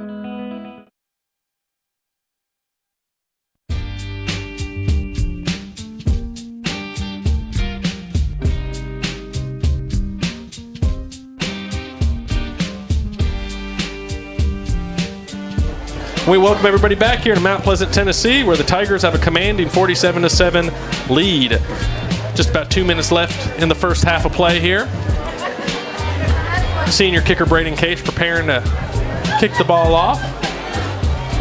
Beautiful crowd out here tonight, Mount Pleasant. Full bleachers on the home side. You can feel the energy for these Tigers this year. 3-1 going into this game. Case puts his foot into it. That ball's going to go. Well, it's going to check up right before the goal line. It'll be fielded there by the Panthers. He's going to weave up. Avoids 1 tackle, avoids 2 tackles. He's got it up to the 30. He finds a little room. He puts on the Jets up to the 40. Pushed out of bounds at the 44-yard line. That was a good return for the Panthers. A couple broken tackles, and he found some room, and he has some wheels on him. As I was saying earlier, though, we got a great crowd out here. Decatur County brought quite a few people on the visiting bleachers, and the Tiger bleachers are stuffed to capacity. Student section looking healthy down there. Love seeing it. Catch a game out here. We're opening a homestand. This is week 1, and we'll this week, then next week, then the following week. So get a little bit of that student section there. Yeah, we'll be home for quite a long time, and we hope you come out here to join us for a game in Mount Pleasant, where the hospitality is always served up. Or you can stream along with us. Always going to be here. So, first down and 10 for the Panther offense out of shotguns. Quarterback Duck fakes the handoff. He's looking to his right. Ball is caught. We got a replay on it. Yeah, please do, because I didn't see it. I thought it was deflected at the line, and it was not. Duck puts a little mustard behind that one and finds the receiver. Yeah, just gets right in the breadbasket. Yeah, into Tiger territory. Going to give him a new set of downs. Monitor the clock. We are inside 2 minutes of this second quarter. Clock rolling, so. And to start the second half, it appears the clock will continue to roll with the score like this. So Duck, flanked to his left by a running back, trips wide left, fakes the handoff. He's getting a little pressure. He's going to put it down the seam in the middle, and he overshoots his intended target. That was number 3, Cody Brasher. Yeah, had a couple of guys that he could have thrown to, just overshots. Yeah, it looked like he had him. Yeah. I think that was Brasher, number 3 for the Panthers. For a freshman, he's got an arm on him. Oh, yeah. He's got an arm on him. If he sticks with it, by the time he gets a couple of years behind him, he's going to be a good quarterback. Very much Not saying he's not a good quarterback now. He's showing a lot of intensity. Showing a lot of potential. Just, he's young. He's freshman. So. And it's hard to play when you're down 40 points here in the second quarter, so he's facing a little adversity. So this is going to be a running back handoff off left guard, we'll say. He's tackled right away, pick up a 2. 133 for the Panthers. Going, so. And the Panthers don't seem to be in quite the hurry to push this. I mean, it's just been such a rough half. Throwing the ball more, but now they're just running. It's just like they're just doing their normal drive. So. And for halftime tonight, Caleb, we've got a special presentation, not only the Mount Pleasant Band, but of all Tiger athletes in attendance will be able to get on the field and be recognized, whether it's soccer, volleyball, girls basketball, boys basketball, all the Tiger athletes, rightfully so, get recognized. Please join us for that. Okay, so Duck's going to keep it off of right end on that one after a fake handoff, and he's going to dive it up for another pickup of 2. It's going to bring up 4th down. So I think both teams are happy to walk this one in the half. We're about the last team to go in the half in the area tonight. I'm getting scores, halftime scores from other mid-state teams, and they're all in the halftime. So both these teams appear. Yeah, first quarter just kind of went very slow for us. Well, when we put up north of 50 points in one half, it's just going to be a drag. Had some laundry in the first. Second half will have a rolling clock. Yeah, we'll be a lot faster. So shotgun snap for the Panthers. He takes it. He's looking, and he will be sacked by number 23, Braden Parrish. And that'll be a turnover on downs. And it looks like it'll probably be half. It's probably just going half with that, unless they stop the clock. It is stopped with 13 seconds left. I mean, Tigers. I wouldn't expect them to do anything, but you never know with this team. Yeah, Tigers up 40 points. They might just run a draw. We'll see what head coach Kit Hartsfield decides to do. They will take over the ball at their own 41-yard line, which would normally be described as good field position, but I'm not sure what the offensive philosophy will be here. They do have all 3 timeouts remaining. And we've seen that they can move. And Braden Case is on the receiver, but we've seen that they can move the ball, so pretty fast. And there will be a timeout. Well, timeout Panthers. Oh, okay. So, all right. Yeah. We'll keep it right here as we're about to go to half. So, yeah, we talked about the halftime show. We got the Mount Pleasant Tiger Marching Band coming up. We'll go over scores of mid-state games pertaining to us and Murray County and all that good stuff. We got quite a few to tell you. Might get into some college ball in halftime. Hope you stay along with us there. There's some good college games tomorrow. Yeah, we do have some good college games. And actually, we have a good interview with a Mount Pleasant High School cheerleader for the first time ever. Oh, look at that. I know, a senior cheerleader. Because I said we've done managers, we've done administration, we've done coaches, we've done players. All types of players. I've never interviewed a cheerleader. So we got Mount Pleasant High School senior Summer Slater, and we sat down with her for a few minutes today to get her take on what it's like to be a high school cheerleader, which I can never say that I was. I can't either, so. And it's a wide-ranging interview with some laughs in it. So I hope you join us for that here at halftime. Just because it's 47-7 Tigers, that's a good thing if you're a Tiger fan. So stay with us the duration of the night, whether you're listening on 101.7 WKOM or streaming along with us. And we're going to get this last play in here. And just going to nail it, yeah. And the Tigers are happy to go into the half with a 40-point lead. So as we enter halftime, Mount Pleasant 47, Riverside 7. We're going to hear a couple words from our sponsors, and then we'll be back to talk about the half and some other good stuff. So hope you stay with us for the Front Porch Sports Network, powered by CPWS. Columbia Foodland is a locally owned and operated family grocery store with a full line of dry, dairy, frozen, meat, and produce items. We focus on keeping the freshest hand-cut meat and produce items daily with the most competitive prices in town. We offer weekly ad specials as well as in-store weekly specials throughout the store. Located at 427 West 7th Street in Columbia in the former Harris Foodland location. Columbia Foodland. We are here and ready to serve the wonderful people of Columbia and the surrounding areas.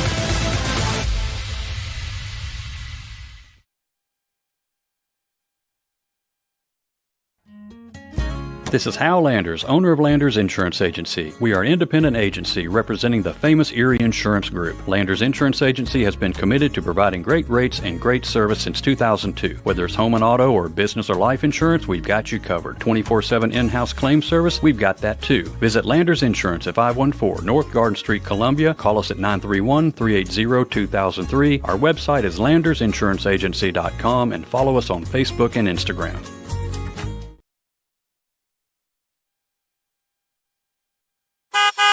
I'm Justin George. I'm Corey Muehlbauer. Together, we are Columbia Motor Company. Columbia Motor Company offers quality pre-owned vehicles at an affordable price, along with many financing options to keep you in your budget. We are veteran and locally owned. We are located just off of Carmack Boulevard in downtown Columbia. You can also follow us on Facebook and Instagram, or visit our website at columbiamotorcompany.com. If you want a different and enjoyable car buying experience, please give us the opportunity here at Columbia Motor Company.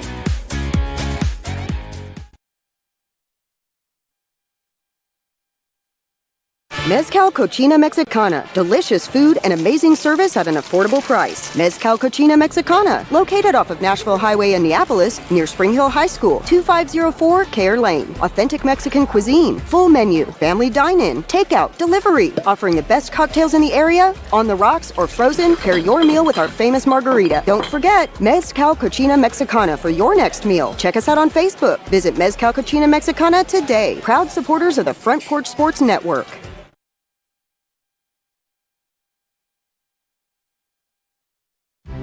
Hi, I'm Chris Chumley, owner of Expert Landscaping, LLC. Located in beautiful Columbia, Tennessee, Expert Landscaping specializes in consulting and design for all your outdoor needs, as well as installations for landscaping, pools, patios, outdoor kitchens, fireplaces, irrigation, and lighting. Call us today at 931-374-1772. Expert Landscaping, where quality work is an investment in the future. Hello, I'm Rick Whitley. And I'm Daniel Pollard from Jones & Lang Sporting Goods. We would like to take this opportunity to thank all of you for the many years of support. Since 1966, Jones & Lang has been locally owned and operated and supplying teams from T-ball to college. Stop by and see what we can do for you. We offer a wide variety of services from silk screening and embroidery to our custom trophy and awards department. We're open Monday through Friday, 8 to 5, and Saturday, 9 to noon. Remember, Jones & Lang Sporting Goods, the look of a winner.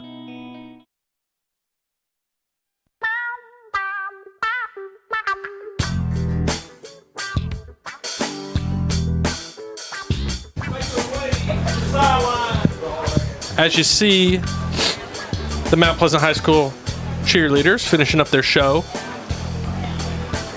Yep, looks like we have...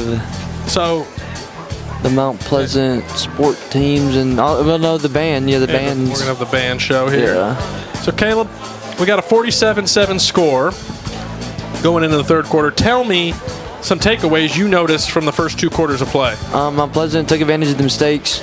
Absolutely just had great play after great play, offense and defense wise. Decatur got down by a lot fast. Down by a lot fast. I like that. Yeah. That's the goal there. Down by a lot fast. Couldn't keep their composure. Just got upset with each other. It was a big takeaway that we saw. They got negative, very bad, very fast. So, and then Mount Pleasant, they're just continuing to do what they've been doing really much all season, besides the Forest game and the Summertown game. But those are different outcomes, and climate had to do with one of the games. So, absolutely, yeah, just great to see Mount Pleasant, do what they did the first 2 weeks of the season. So let's go over a few scores that I've had rolling in, and feel free to check out some scores you might know too, Caleb. We got Independence 21, Coffee County 6. That's at halftime. Lincoln County 21, Summit 0. That's at halftime. Loretta and Collinwood knotted up at 7 in halftime. Lawrence County 7, Columbia Central 21 at halftime. Richland 42, Community 0, and that's at halftime. And Creekwood on top of Battle Creek 20-6 at halftime. And I know there's some more out there as we are watching the Tiger Marching Band prepare for their 2025 show. They are under the direction of band director Adam McInnes, as the guard members are moving the box to the 50-yard line. And now guard members are going into a box at the 50-yard line. I'm not sure what to expect here. Yeah, I'm trying to get this Lewis County game up. It's taking a little slower than we like, but that's understandable. We're just enjoying the show. Adamsville 27, Lewis County 7, and that's at halftime as well. That's an interesting score. I don't know if I saw that one coming. Yeah, I mean, they're both undefeated. Adamsville 3-0. They've only played, they might have got delayed when the storms happened that week, but Lewis County 4-0, both district opponents in our district, so interesting to keep an eye on that one going forward. I know Lewis County had high hopes going into that game. Adamsville seems to be the powerhouse of the district at this point after dominating this team. It seems like what Lawrence County did tonight against Central. I mean, they looked like they were going to be the powerhouse in that game, and right now they're down. Yep, they're down 2 touchdowns at halftime. So this Mount Pleasant team, with a commanding 47-7 lead at half, as the band begins their show, we're going to hear from Mount Pleasant High School senior cheerleader Summer Slater. She gave us some insight on what it's like to be a cheerleader here on the Tiger squad. And like I said earlier, we've never really interviewed a cheerleader before. It hit me this week. I said, let's talk to one of them. I've known Summer for years. I decided to sit down with her and ask her a few questions. So, with no further delays, here's Summer talking about her experience as a Mount Pleasant High School cheerleader. This is Seth Campbell with the Front Porch Sports Network. I'm sitting here today with Mount Pleasant High School senior cheerleader on our cheer team, Summer Slater. Summer, how you doing today? I'm doing good. How are you? I am well. Thank you for taking the time to sit with us today. We've never interviewed a cheerleader today, but you are a 4-year cheerleader here at Mount Pleasant, and we wanted to branch out a little bit, and I want to talk to somebody who's seen a lot of football games, who's done a lot of things with Mount Pleasant, particularly cheer, and I wanted to kind of learn some more about it. So give me like some big takeaways from your time with our competition cheer squad. Like, what are some of your favorite memories? One of them is we went to Lebanon, Tennessee for Tennessee Extreme Competition, and we were all very sick. It was, I'm pretty sure, in November, and we were all super sick, and we didn't feel good, but it ended up being one of our best competitions. And after the competition, we all ran off the mat and started throwing up in the trash can, and it just reminded us like we could push through anything. And so definitely one of my favorites. I love football games with my cheer team, how energetic we get on the sideline and how we try to hype everybody up and keep everybody motivated. and this is definitely one of my favorites. I love going to Disney World, and with my cheer team. There was this one time last year, we were standing in a 150-minute wait line, and we were playing a bunch of random games for 3 hours. And it was the quickest ride ever, but it was good bonding with our cheer team. There's nothing that brings people together like sickness and Disney World lines. So I can understand all of that. So, Summer, tell me some close connections you've made along this journey here at Mount Pleasant, being on the cheer team, being a student here for 4 years. Some friendships you've made, some lifelong friendships. I've met a lot of best friends, especially my sophomore year. Not so much my freshman year because I was trying to get new to everything, but being on the cheer team makes you like super confident when you talk to people because you have to smile and be all giddy in front of everybody, so it's easy to talk to people. And I have gotten close with freshmen, sophomores, juniors, all kinds of grades. And I don't know, I've been friends with everybody on my cheer team. That's awesome. And do you guys plan to go to Disney World again this year? Definitely. Yeah, we were getting that bid to nationals. There you go. That bid. There you go. Well, Summer, we wish you luck. Thank you for spending some time with me. For Front Porch Sports Network, this is Seth Campbell and Summer Slater. Thank you.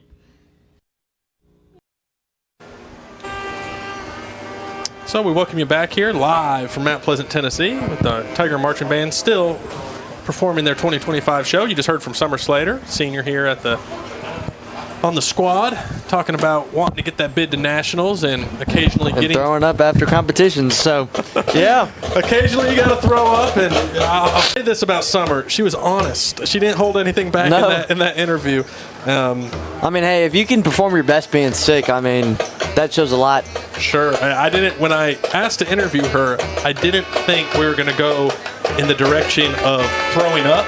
Like the Michael Jordan flu game. Yeah. I almost said that to her, and then I thought to myself, she might not know. She's not going to have any idea what the Michael Jordan flu game is. So I left that alone, but hey, our cheer team, they know what they're doing. They're going to get that bid to nationals this year, and we wish them well, and we are thankful for all they bring on Friday nights and really every day at the high school level.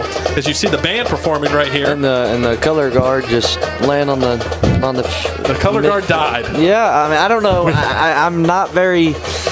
We have to report the color guard is down. Yeah, here. I don't know too much about. I've never watched a lot of bands. So. It's art, Caleb. It's art. It's art, but the box kind of confused me. But hey, it's a good performance. I'm not complaining. Yeah, they are down. The color guard is artistically down.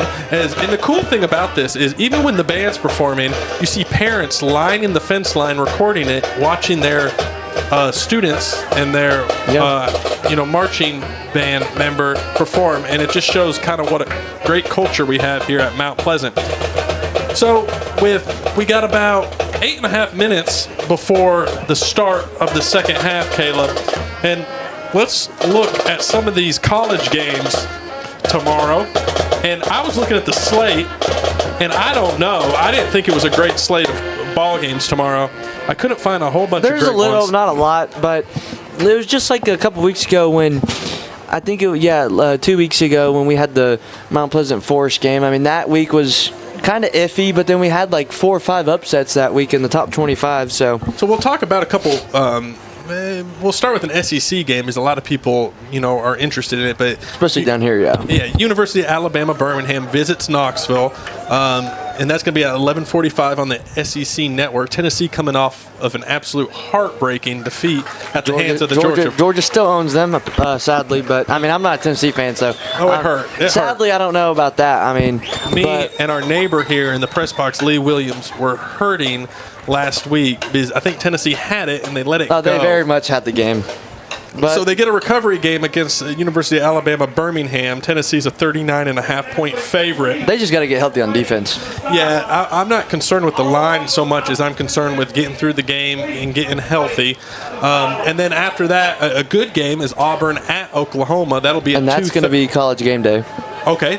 I thought College Game Day was at Miami. It's at Miami, Florida. Yeah. Yeah, but Auburn at Oklahoma, that'll be at 2:30 on ABC. Oklahoma is a 6.5-point favorite. That quarterback for Oklahoma is pretty good. Yeah, John Mateer. I'm glad you knew his name. Came from Washington State with his offensive coordinator. It's been a trend in college football. Quarterback follows offensive coordinator to college, so. Yeah. So that might be a good one. Auburn might give them a little bit of a fit, but I'd still take Oklahoma. Yeah, Oklahoma any day. The 6.5 there.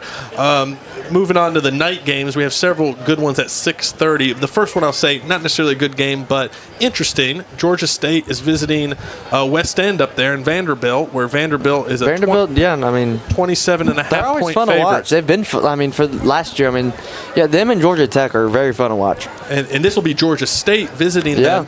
That'll be 6:30 on ESPNU. Vanderbilt still undefeated on the year, looking to build their resume. As I'll interrupt this real quick and say we have a whole gaggle of Mount Pleasant athletes from multiple Looks like we sports. have the band on the left. Cheer. You got some cheer, got some color guard. And then I think we have basketball cheer. Yeah, we're going to say some basketball cheer. We're just going to say get some volleyball. Yep. I see the bass team. I don't. And maybe this girls soccer team. I don't know, but they do have one. Yes. First year of girls soccer. Yep. And they're all on the field. If you're listening to us on 101.7, the field from 20-yard line to 20-yard line is covered with Mount Pleasant High School athletes from all different sports. So we got the baseball team and then maybe the boys basketball team. And at the very end is cross country. Oh, cross country. Yep. Yeah. So it's an impressive showing of different athletes here, boys and girls. At Mount Pleasant High School, joined on the field by Principal Eric Hughes. This is a tribute to them tonight, and they all got fed. Don't know if that little kid in the pumpkin shirt, she might be on the high school team, maybe. Bass team. Yeah. She's a fisher. She's a fisherwoman. So we like to tip our caps and honor all these athletes that make Mount Pleasant what it is. Oh, yep. As you see, the baseball team stepped up there. We've not been following along with that really, but. Basketball cheers. Getting kind of out of line. We're going to have to move the cameras. And as you move the cameras, if you're streaming along with us, I'm going to keep talking about some of these college games. Illinois at Indiana, Caleb. Indiana's 6.5-point favorites. That'll be 6:30 on NBC. That's going to be a good game. I think that will be a good game.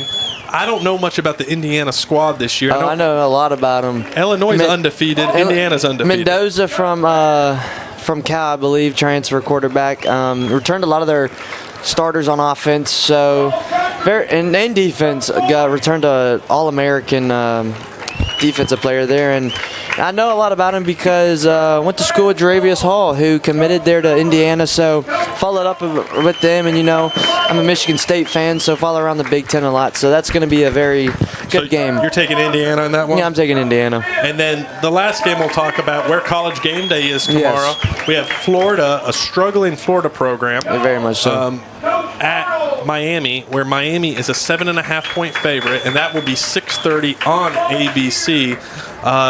DJ Lagway for Florida is capable of putting together a great game. I'm scared of him. I'm scared of Florida. I don't know if Billy Napier is the guy. I don't see it. The only reason why he's there is because of DJ. But I'm taking Miami, even though I do not like Carson Beck. He's a great quarterback. I wouldn't be surprised if Florida pulls that one off. Because their defense is just, man. Florida lost to LSU last week. But LSU hasn't been their full capability, so. And Florida didn't look terrible. They didn't look terrible, no. But they're just on this losing streak. They just can't shake it off. If LSU was at the full capability that they could be, we're talking about a team that could make the national championship. But it's important to know Alabama is off tomorrow, so we won't have. They need it. We won't have Alabama. We won't have Alabama to watch for better or worse. So, for the Front Porch Sports Network, powered by CPWS, we got a few minutes before we start the second half. We're going to go to break, hear from some of our sponsors, and we will be back with the second half call shortly.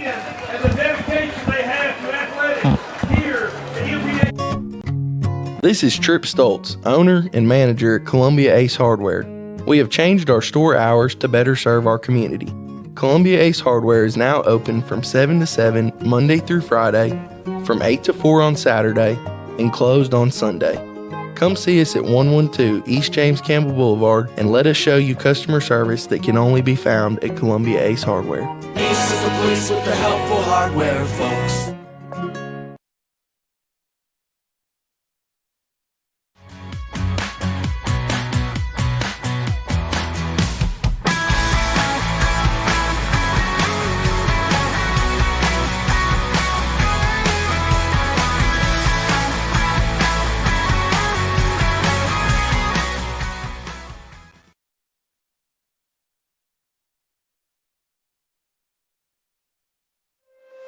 Is your insurance up to date in today's world? Foster Insurance Agency is an insurance agency you can depend on for your commercial and personal insurance needs. Foster tailors insurance coverage to meet your unique requirements stemming from years of experience and represents several top-rated companies such as Erie Insurance. Call Mike Ford or Jimmy Ford today at 931-388-8365 or stop by their convenient Columbia location at 204 West 4th Street. Foster Insurance, serving Middle Tennessee since 1952. Hi, I'm Jimmy Ford, Foster Insurance Agency here in downtown Columbia. We've been here since 1952, located at 204 West 4th Street. We specialize in commercial insurance. We write home, auto, and life insurance. We write anything from your bulldozer to your helicopter, from churches to bars. Come see myself, Mike, Shelby, or Nikki. We'll be happy to take care of you. We specialize in service.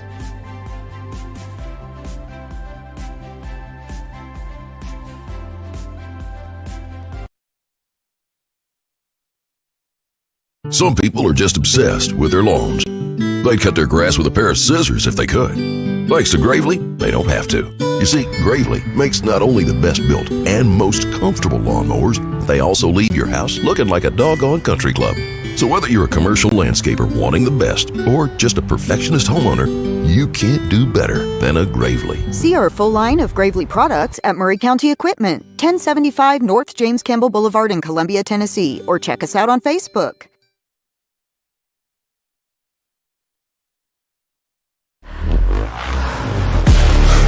A body in motion stays in motion until you feel that muscle tighten, that sharp pain you didn't expect, and suddenly you're stopped in your tracks. KRT helps you get back in action with all natural pain relief in just minutes. Don't get sidelined by muscle cramps. Stay in the game with KRT. Is your internet slowing you down? It's time for an upgrade. Whether you're at home, working from your home office, or at your business, it's time to unleash the speed you need with speeds up to 1 gig at CPWS for as low as $70 a month. Give us a call, 931-375-7777. Local service, local support, CPWS. At Umamua MD, Spring Hill's newest physician-led med spa, it's about restoring balance to your body, mind, and soul. From weight loss support, revitalizing IV therapies, to anti-aging, our services are designed to help you feel renewed, confident, and whole. At Umamua MD, consults with our medical director ensure safe and personalized results. Book today at umamd.com and step forward radiant, restored, and confident.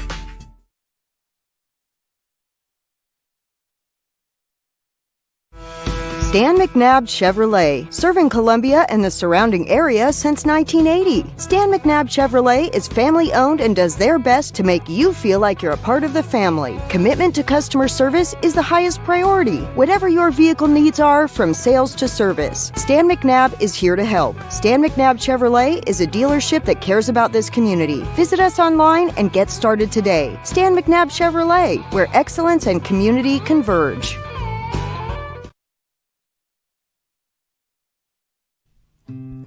Columbia Power and Water Systems is dedicated to bringing our customers reliable local service.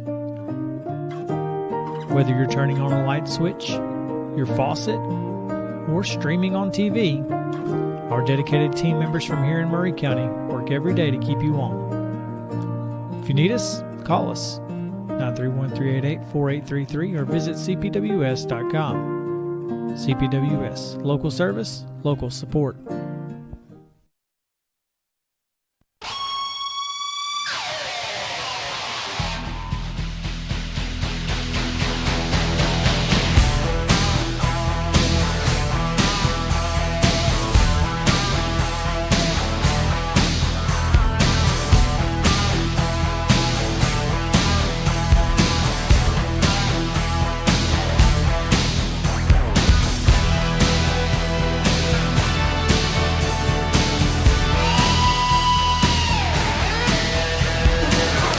And we welcome you back in.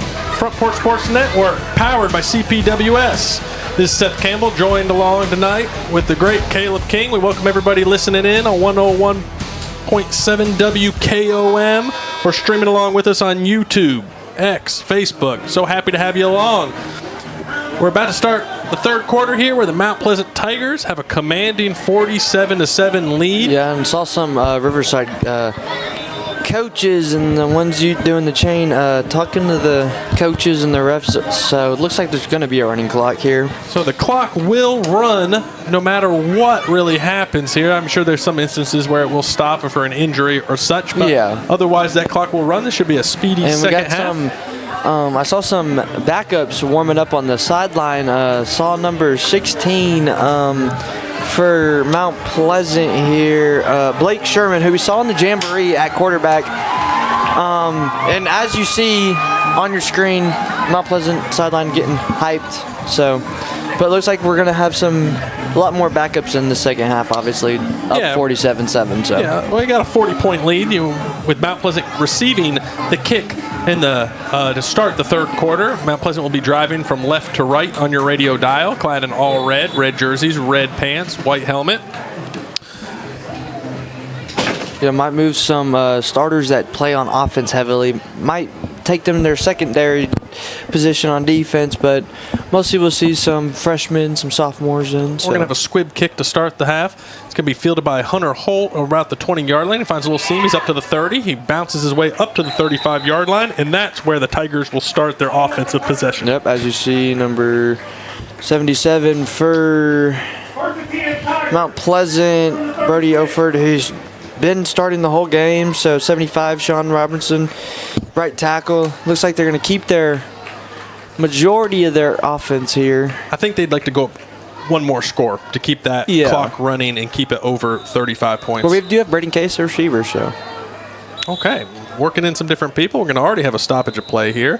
A timeout for Mount Pleasant before the first offensive possession. And Braden Parrish. And we'll keep it right here in this instance, and we'll kind of look at some of these sponsors in the top right hand of the screen.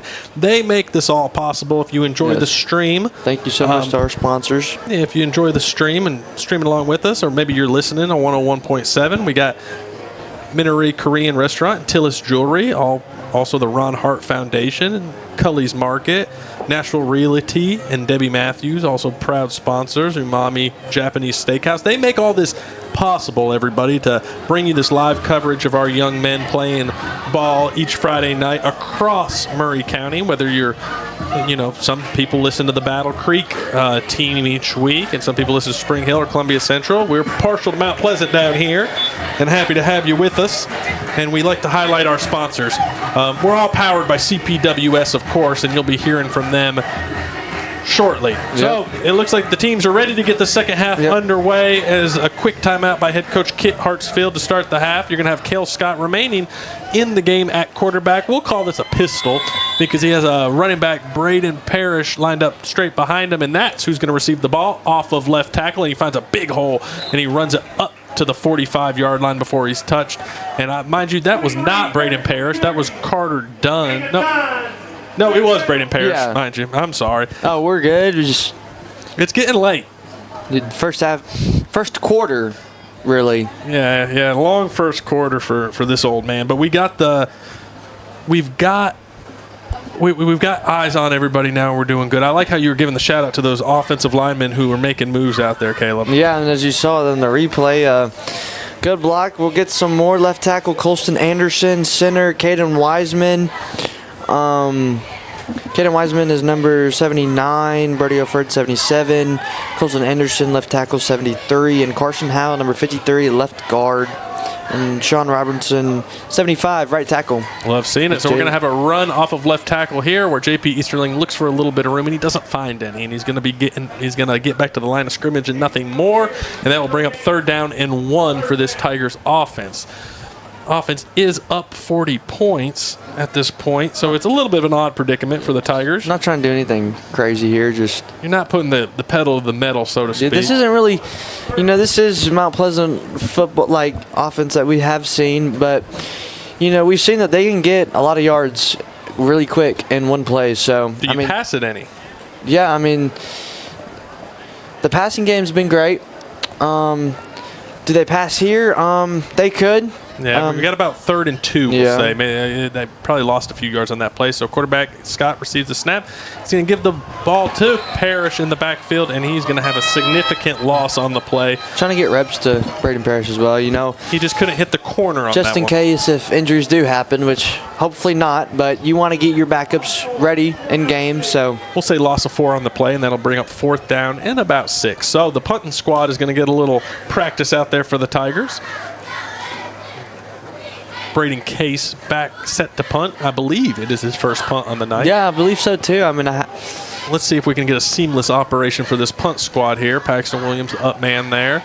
Snap is good. Punt is away, and it's going to be fair caught at the 25-yard line and fumbled, and he can't recover it. My goodness, he had every opportunity to pounce on that ball. Number 3 could not do it, and it's a Tiger football. Cody Brasher could not handle that punt, and the Tigers got down there and fielded it. It'll be Tiger football out the Panther 22-yard line. Epic mistake. Number 53, Carson Howe, absolutely just shot out of a cannon right there, just absolutely ran. So we have 8:22 left in the 3rd quarter, and that was just one heck of a mistake by Brasher for Riverside, and that will give the Tigers same offensive players from last drive on. So the ball going into the red zone. So Scott's going to line back up in that pistol formation with J.P. Easterling lined up behind him. He's going to have 2 wide right. He's going to give it to Easterling off left tackle. Finds a little bit of room and falls forward for a pickup of 2 to 3 yards. Bring up 2nd down, about 7 for this Tiger offense. We have number 21, Junior Nelson, 11th grade in, slot receiver. Also at receiver, number 32, Braden Case, I'm pretty sure is in there. Could be wrong, but he might line up at halfback back there too. We'll see where number he's 2, at. Ja'Kai Amos, right side of your. He's a freshman. Yeah. Amos is a large freshman. Getting a lot of play time. Scott lined back up in that pistol formation with Easterling behind him once more. Trips wide left. He's going to give it to Easterling, who cuts it the other way off of right tackle. A missed tackle by the Panthers, and he gets it inside the 15-yard line. Good running there. 3rd down and short for the Tiger offense. Not a lot to work with, but he made do with what he could, so. He reversed field a little bit and found some room as Easterling is going to jog off to the sideline, and Parrish will come back on for this 3rd and we'll call it 3. I mean, they are in field goal range, so. I wonder if Coach Hartsfield would like to see the field goal team with a couple reps. I was going to say the games that I've been here, the first 2 and this one, didn't really see any field goal attempts. I mean, PAT attempts. But. Scott takes the snap. He gives it to Parrish right up the middle. Parrish with a hard-nosed run. He's going to get the 1st down. He's going to get it right up to the 10-yard line. Maybe we won't see the kick here because, well, it's 1st and goal. So if Parrish hits the hole like that, they're not going to – I mean, he hit that hole hard. And that's what you want to see out of your backup running back. I mean, you have a 1-2 punch with him and Caden McCrory. Man. So this will bring up 1st down for the Tigers. 1st and goal from the 10-yard line. Braden Parrish lined up right side receiver. Braden Case out wide. Oh, yeah, Scott's going to take the snap. Gives it to Parrish, who's looking to get around right in and just can't do it. He's taken down around the 11-yard line by number 7 for the Panthers, and that is Thatcher Cruz, senior, Decatur County. Makes the stop. Loss of 1 on the play. I don't think it's ever the best idea to get Parrish moving laterally because he just doesn't have the same speed as some of the backs. He's more of a power back, lower to the ground, low center of gravity, packs a punch, but I don't think he can get around the edge like Easterling. AJ Sieber in, probably play some fullback or just, probably lead block here for the halfback. So we thank everybody for joining us tonight on 101.7 WKOM, listening in. I'm Seth Campbell, joined tonight by Caleb King. We got the Mount Pleasant Tigers with a commanding 40-point lead well into the 3rd quarter at this point. 5 minutes left. That rolling clock moves fast. So we have Scott and pistol. He's going to take the snap. He's going to give it to Parrish up the middle. The hole collapses quickly. He's lucky to get it back to the line of scrimmage, and that'll bring up 3rd down. It was a good play from the Riverside Panthers. Don't know, couldn't really get a number on that, but that was a good play by the defense on Riverside. So we'll shout out the whole defense there. So Yeah, if you're tired of buffering and slow internet speeds, upgrade your life with CPWS Internet. Get that 1 gig. You can stream, game, and work seamlessly, all for just $70 a month.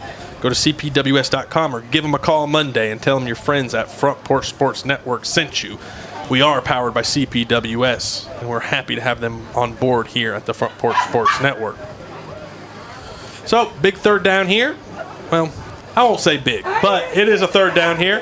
From the 10-yard line, he's going to have Braden Case wide left, Amos wide right, getting the backup receivers a little bit of time. Scott's looking. He finds Amos, and Amos gets his hands on it and just can't clamp it down.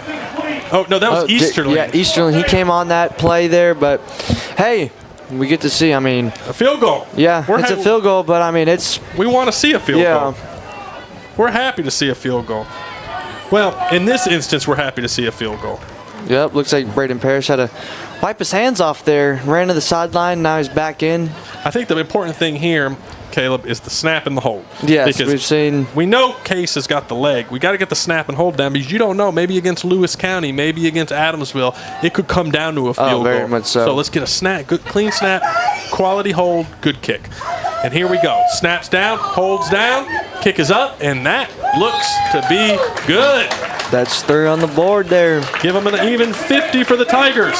So, with 3 minutes, 17 seconds left in the third quarter, your Tigers 50, Decatur 7. We'll be right back. We're powered by CPWS. Hello, this is Rick Tillis from Tillis Jewelry. What is a full-service jeweler? Experienced staff, custom designers, in-house jewelry repairs, and beautiful jewelry. Yes, at Tillis Jewelry, we are passionate, knowledgeable, and committed to integrity. We strive to be the best in our community and in our profession. We build long-term relationships and become part of family traditions that will cross generations. We delight clients by providing an unparalleled selection, superior service, and exceptional value. Tillis Jewelry, we exceed your expectations.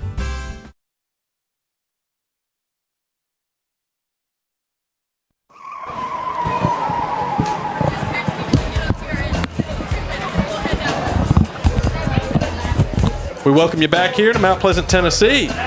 Got a word in from Tillis Jewelry, our proud sponsors located there in downtown Columbia.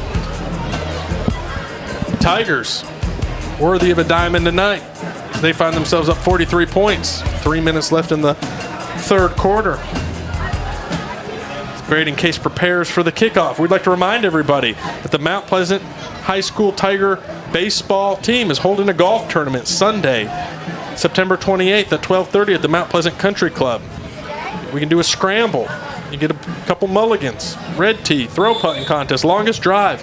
Please contact Lee Williams if you'd like to participate. We'd love to have you out there supporting our baseball team. His number is 931-446-1432, and that is Lee Williams.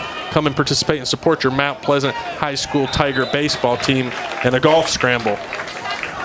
Case kicks it, fielded by Panthers, gets it up to about the 20-yard line where the Panthers will take over with a fresh set of downs, try to get the ball moving. The Decatur County bleachers have not thinned out one bit. They're here to support their student athletes, their young men. Some of the Mount Pleasant fans have probably gone, but there's still a good bit of crowd here. I'm just a little gaps, but I mean maybe head to the house a little bit early if they got an early morning tomorrow. So let's see, quarterback in shotgun, flanked to his left by the running back, trips wide right. That was a false start by the slot receiver. They didn't call it. Oh, and then look who it is, Sieber on the hit. Yeah, and we're going to have the running back downed at the line of scrimmage with a big hit by Mount Pleasant linebacker A.J. Sieber. I saw the slot receiver stutter step before the ball snapped, and the ref saw him and just decided to swallow the whistle on that one and keep this. And I saw everything happen in real time, and the white hat saw him do it and just decided to let it play on with inside 2 minutes left in the third quarter. He wasn't going to blow that one dead. That was an interesting little play there. This game. Yeah, I'm not going to cast anything on him, but he saw it. So we're going to have second down and long. Looking back to throw. This duck. He throws a beautiful pass. That's not a duck. Yep. Caught into Tiger territory. That was a beautiful catch by number 3 for the Panthers. I wasn't expecting Cody that. Brasher. Yeah, so I'm calling the quarterback's name, which is Duck, as he throws a beautiful bomb downfield. Beautiful catch. quite a bit tonight. I mean, he's had some overthrows, but again, he's only a freshman. So, but I mean, he just looks so good with just how he throws. I mean, oh yeah, that was a good throw. He had some arc on that one right in front of us there. So that's going to give the Panthers some life as they're pretty good size for a freshman too. So on the Tiger 20 with a new set of downs. Duck's going to line back up in shotgun, flank to his left with the running back. He's going to have 2 wide receivers to his left, 2 to his right. Takes the snap, gives to the running back right there on the butt of the right guard, and he finds a little bit of room. Pickup of 6 on the play. 2nd down and 4 for the Panthers.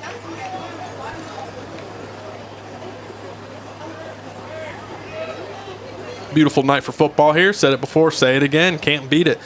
Here on Mount Pleasant Stadium, watching 2 teams go at it. Nice breeze in the sky, full bleachers. Can't beat it. You can't not. Especially when it gets down to nighttime. It's inside handoff to the running back there for the Panthers. Nothing doing. As time ticks down here in the 3rd quarter, that will be the last play of the 3rd quarter. A fast-moving 3rd quarter with that rolling clock. So headed into the 4th quarter, you got your Tigers 50, Riverside Panthers 7 for the Front Porch Sports Network, powered by CPWS. We will be right back. Hello, this is Rick Tillis from Tillis Jewelry. What is a full-service jeweler? Experience. At CSH, we know the sport of football builds discipline, character, and work ethic, 3 common characteristics of winners. It's a sport where we drowns out me. Leadership is nurtured, and that's why CSH supports all Murray County football teams, and want to say a special thanks and good luck to every player, coach, volunteer, and parent of this year's teams, from youth programs, middle schools, and high schools. We know football builds men that make a difference. Let's go.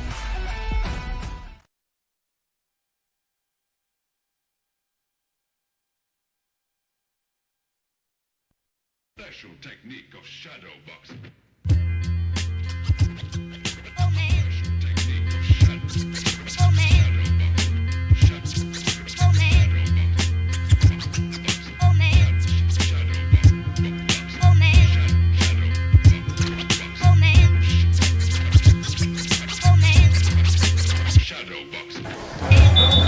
So we welcome you back to Mount Pleasant, Tennessee, where your Tigers have a commanding lead, 50-7, headed into the 4th quarter. We'd like to thank Eli Harvey for tuning in with us tonight. Let's see his comment popping up there. What did you see on the sidelines during that break, Caleb? I saw number 29, Xavier Ray, getting lifted up by, looks like number 76, Barnett Robinette, and a fellow Mount Pleasant Tiger lifting him up and hyping up this crowd. Kind of like a Lion King type moment there. So Duck's in the shotgun for the Panthers. He's looking back to throw to his right. He sees number 11 wide open in the end zone, but he can't hang on to the ball. I thought that was going to be a touchdown there for a second. Jack Couples just couldn't reel it in. He had him. Little bit of separation there for the Panthers, and he just could not make the catch. That'll bring up 4th down, and we'll say 5 to 6 yards, maybe 5.5 yards. Panthers are at the 17-yard line, knocking on the door in the Tiger red zone here.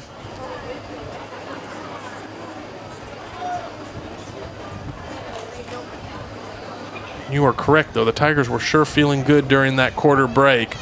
They were getting hype on the sidelines. So the big 4th down here for the Panthers.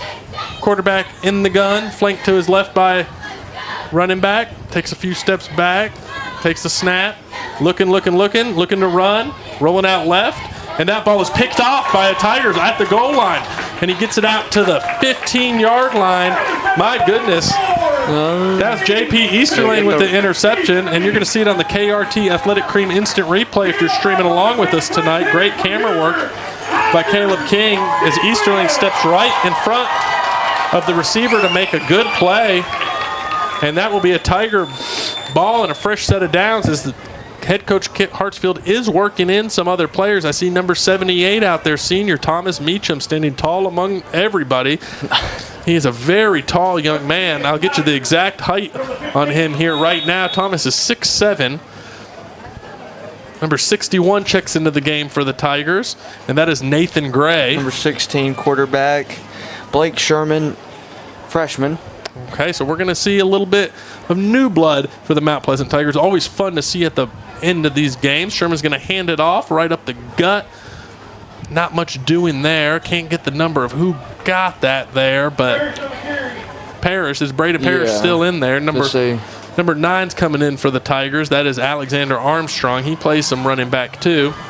So we're going to see a whole lot of new Tigers as this game rolls well into the fourth quarter. As you see some numbers right there if you're watching. When you have a 43-point lead, you can do some things and get some of these guys playing time. They put in a lot of time on the practice field, so you want to get them playing time when you can. Case lined up at wide receiver. Amos at wide receiver. Sherman in at quarterback and shotgun. He's trying to direct the troops here. Takes the shotgun snap. He's going to hand it off. Makes one man miss. Makes another man miss. Armstrong hits his stride up to the 30-yard line. That's a Tiger first down. There are Panthers strewn everywhere in the wake of Alex's run. Alex Armstrong can turn on the jets there, and he made several Panthers miss him.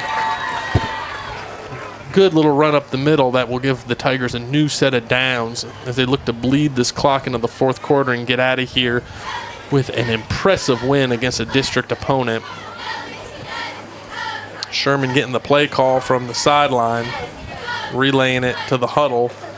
Lots of new young men in that huddle right now, so you have to be real careful. No pre-snap penalties. He's going to work out of the shotgun. Bring a man in motion from right to left. Takes the snap. He's going to give it to Armstrong once more. He cuts it back in. He finds a little bit of room. He's up to the 35 to the 36-yard line, and that's where he will be tackled. Bring up second down and 4. With 8 minutes left in this fourth quarter. With a rolling clock because the lead is substantial. You'll see some of our sponsors up in that top right if you're streaming along with us. Alex's Tacos and Wings and Muma MD. I hope I'm saying that right. Sure doesn't feel like I'm saying it right when I say that. It feels like I'm reading it. Well, we'll leave that alone.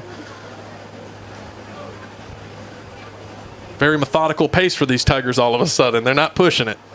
But yeah, just trying to get this clock out, trying to get this game. Absolutely. To hit triple zeros. So Sherman's going to take the snap. And he bobbles the snap, and Alexander Armstrong will jump on it to save the day, and that'll bring up third down and about 10 again. We'll say a loss of 6 on the play as the snap went through Sherman's hands. Alex did jump on it. Mount Pleasant Jr. Alexander Armstrong. Smart move just to get on it and not try to do too much there. Impressive. Well, Tigers are on their way to quite the impressive victory here tonight as they next week, same time, same place. We're back here on Mount Pleasant Stadium as Scotts Hill comes to town. Yep, and they're for homecoming. Yeah, in their district, but I think they're 1-4. No, they came in tonight 0-4. I don't know what they're doing tonight. They might be off. Yeah, I think they are. I would have to look that up. But it is our homecoming, so come on out here and join us as Alex is going to get one more carry and nothing doing there. A whole squad of Panthers on top of them. There'll be a slight loss on the play. But yeah, Scotts Hill's going to come up here next week to our homecoming, and we'd love to see you out here. Come enjoy a game. Here, we'd love to have you, or if you can't, you can stream along with us the same way you're streaming tonight. You can do Facebook, YouTube, or 101.7 WKOM, and we'll be on the call again. And this little homestand we played 3 of our 4 first games on the road, so now we're going to get 3 home games in a row. Then we're going to have an off week for fall break, and then we're going to be back home once more against East Hickman. So the next 4 games we play will all be at home, and that makes me quite happy that I don't have to climb to the top of some mysterious press box in some faraway land Very much to bring you this game, and we're in the friendly confines of Mount Pleasant press box. So the punt is away on the 4th down. This will land up near the 50-yard line. Pleasant was almost there. Yeah, as the Panther squad will take over in Tiger territory at the Tiger 49. And as they prepare to go on offense, We'll take a quick break for the Front Porch Sports Network, powered by CPWS.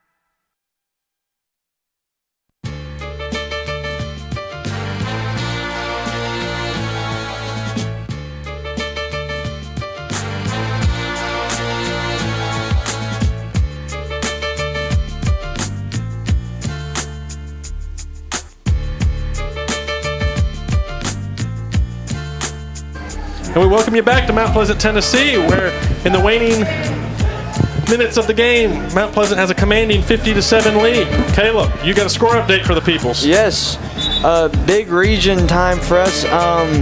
Lewis County, 27. Adamsville, 27.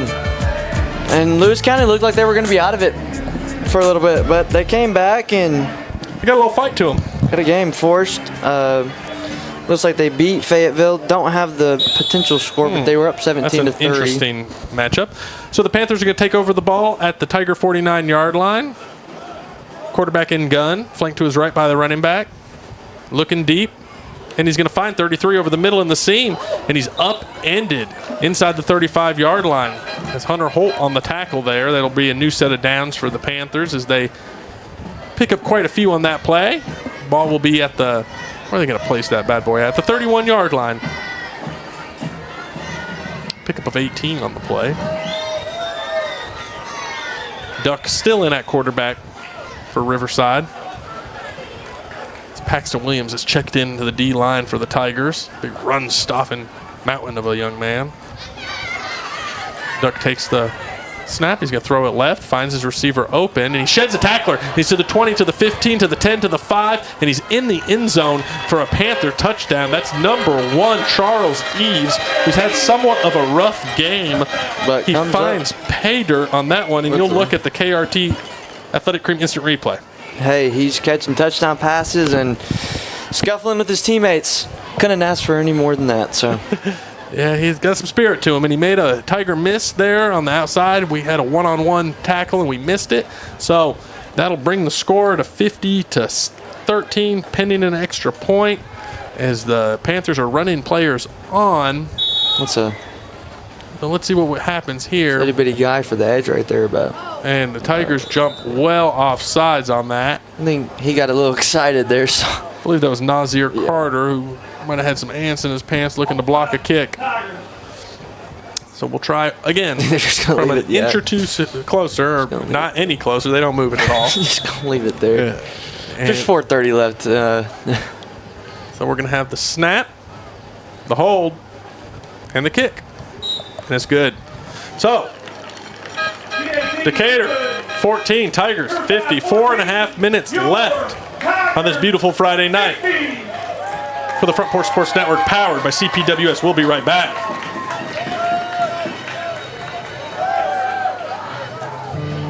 Hi, I'm Matt Perales, manager of Murray County Equipment. We help you with all your agriculture and construction equipment needs. We carry a full line of New Holland tractors from compacts to high horsepower. We have a full line of Gravely mowing equipment. We also have New Holland construction equipment, attachments, and accessories for your tractors and a complete parts department. We are locally owned and operated. Come see us at 1075 North James Campbell Boulevard or learn about us on Facebook or contact us at 931-490-8183.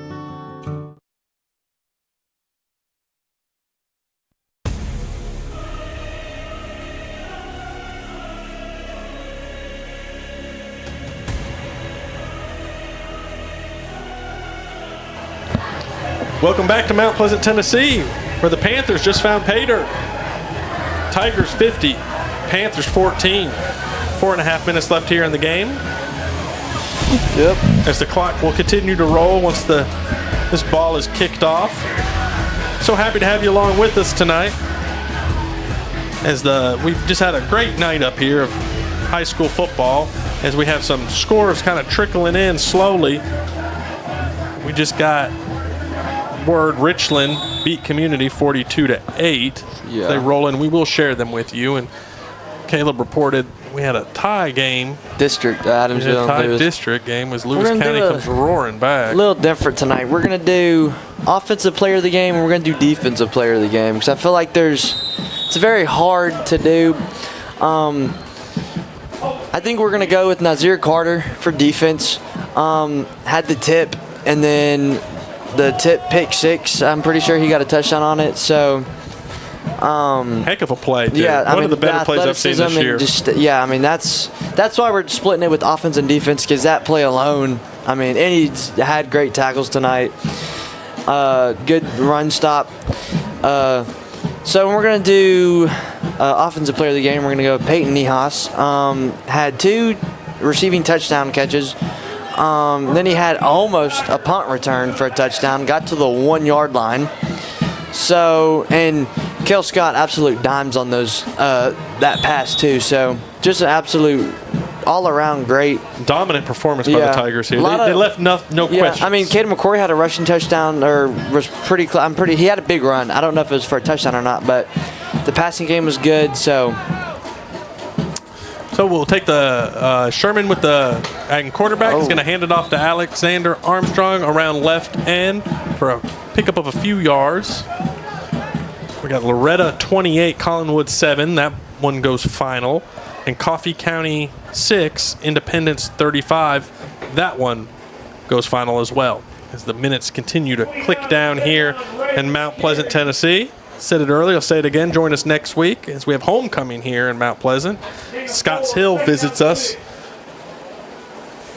We'll have a 4-1 Tiger team going up against Scotts Hill. Love to have you out here. Join us for a game. Lots of fun things to do around here. We were grilling out tonight.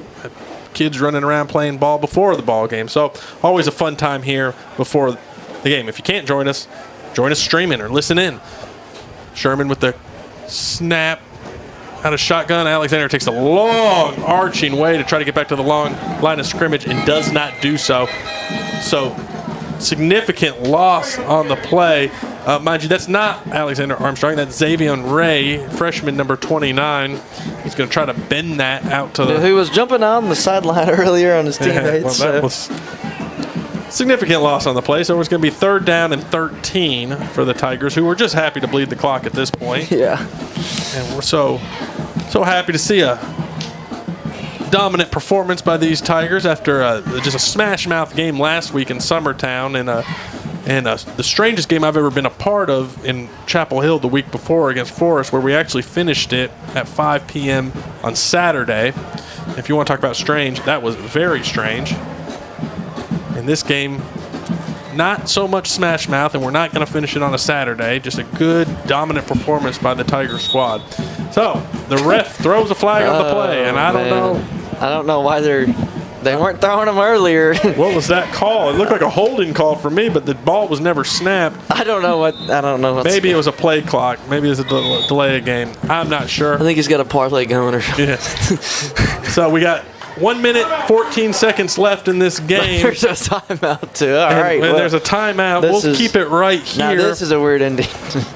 As Caleb already detailed our offensive and defensive players of the game, both well-deserved. And, we'll give a quick timeout to talk about game filmer Sam Andrews and Dallas Tomlin and thank them for their service to the Mount Pleasant High School football team, as well as managers Joella Grooms and Cabry Workman, who keep the young men well hydrated down there throughout the game.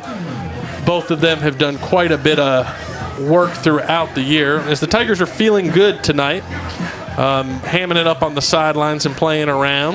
Looks like Scott's taking some pictures of fans over here. I know, we've got some interesting things happening down on the field as the Mount Pleasant faithful are slowly moving to the exits with about 1 minute left. Look at some of our sponsors. We got Parks Motors in Columbia, Foodland located there on West 7th Street, KRT Athletic Cream, which does sponsor all of our instant replays, The Garbage Man, Columbia, Tennessee, for all your rural garbage needs. Trips Ace Hardware, too. They're so thankful for all of our sponsors making this possible and shedding all this light on our high school athletes. Cale Scott, not as sharp on the camera as he is throwing the ball. Yeah, that's interesting stuff happening down there inside a minute of this 50-14 ball game. So Sherman takes a snap. He's looking downfield. He's going to throw it, and he's going to look for Braden Case deep. He finds Braden Case deep, all the way up to midfield and out of bounds. Wow, Braden Case with what I believe is his first reception of the year for a significant gain and a first down, and that will just about do it. I think they're going to have to snap the ball one more time. Good throw, good catch. Absolutely. I wasn't expecting it either, and I don't think the defense was expecting it. They probably want to get Case a little bit of shine out there, the good kicker. Give him some reps, too. You might need him later in the season because he's been playing a little bit down more the road games. So. Oh, yeah. All right, so this should be the last play of the game inside 30 seconds. Sherman looks back at the clock. He knows he's got to snap it once. He takes the ball, and he just takes a knee. And that will do it here from Mount Pleasant, Tennessee, where your Tigers, with a dominant win, they hang 50 on them. 50-14 win here in Mount Pleasant. You can't really beat that. No, you cannot. We'll take a quick break as the players meet at midfield for that customary handshake line. We'll take a quick break, Caleb, and we'll be right back for the Front Porch Sports Network, powered by CPWS. Got wings? Alex's Tacos and Wings, winner of the best Mexican food and tacos in Murray County. But did you know that we also have all kinds of the best chicken wings? What's your favorite flavor? Like 'em hot? Pair your meal with a drink from the bar. Delicious food for the entire family is moments away. Alex's Tacos and Wings, 2202 Circle Drive in Columbia. Visit alexstacosandwings.com or check us out on Facebook. Alex's Tacos and Wings. Come take a bite.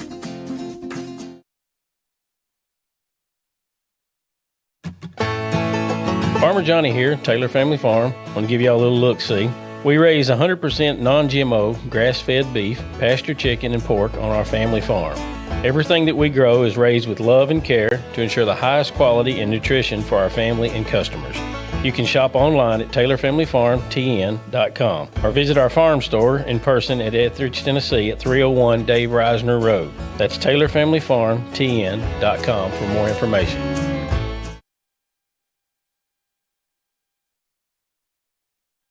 He shoots, and he scores!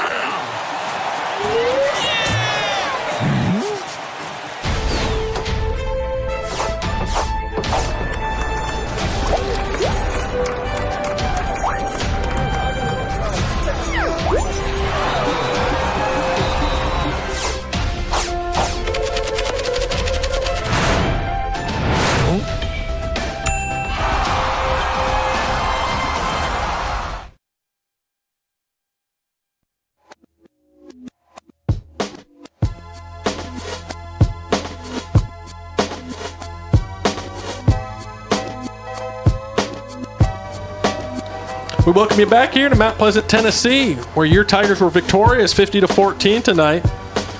Caleb, heck of a game, right? Heck of a game. What were some big takeaways you saw tonight? The passing game for Mount Pleasant was absolutely dominant. We knew the connection of Cale Scott and Peyton Niehaus was going to be electrifying, and it has been. It's been worth the hype.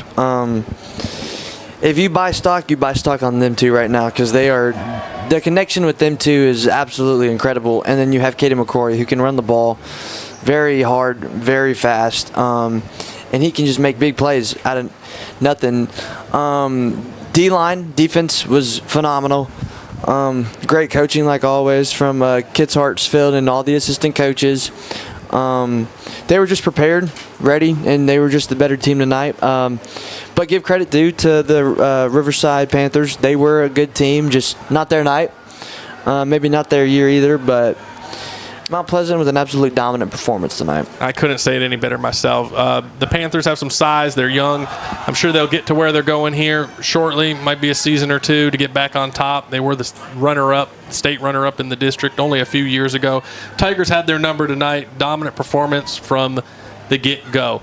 So, Tigers come out with a win. You want to do it again next week? Yeah, let's do it. For station manager Clayton Harris and producer Ann Klein, this is Seth Campbell for the Front Porch Sports Network. I was joined tonight by the great one, Caleb King. Thank you for joining us. Awesome game, Tigers. We loved seeing it. Join us next week for the Front Porch Sports Network, powered by CPWS and all of our friends listening on 101.7 WKOM. I bid you farewell.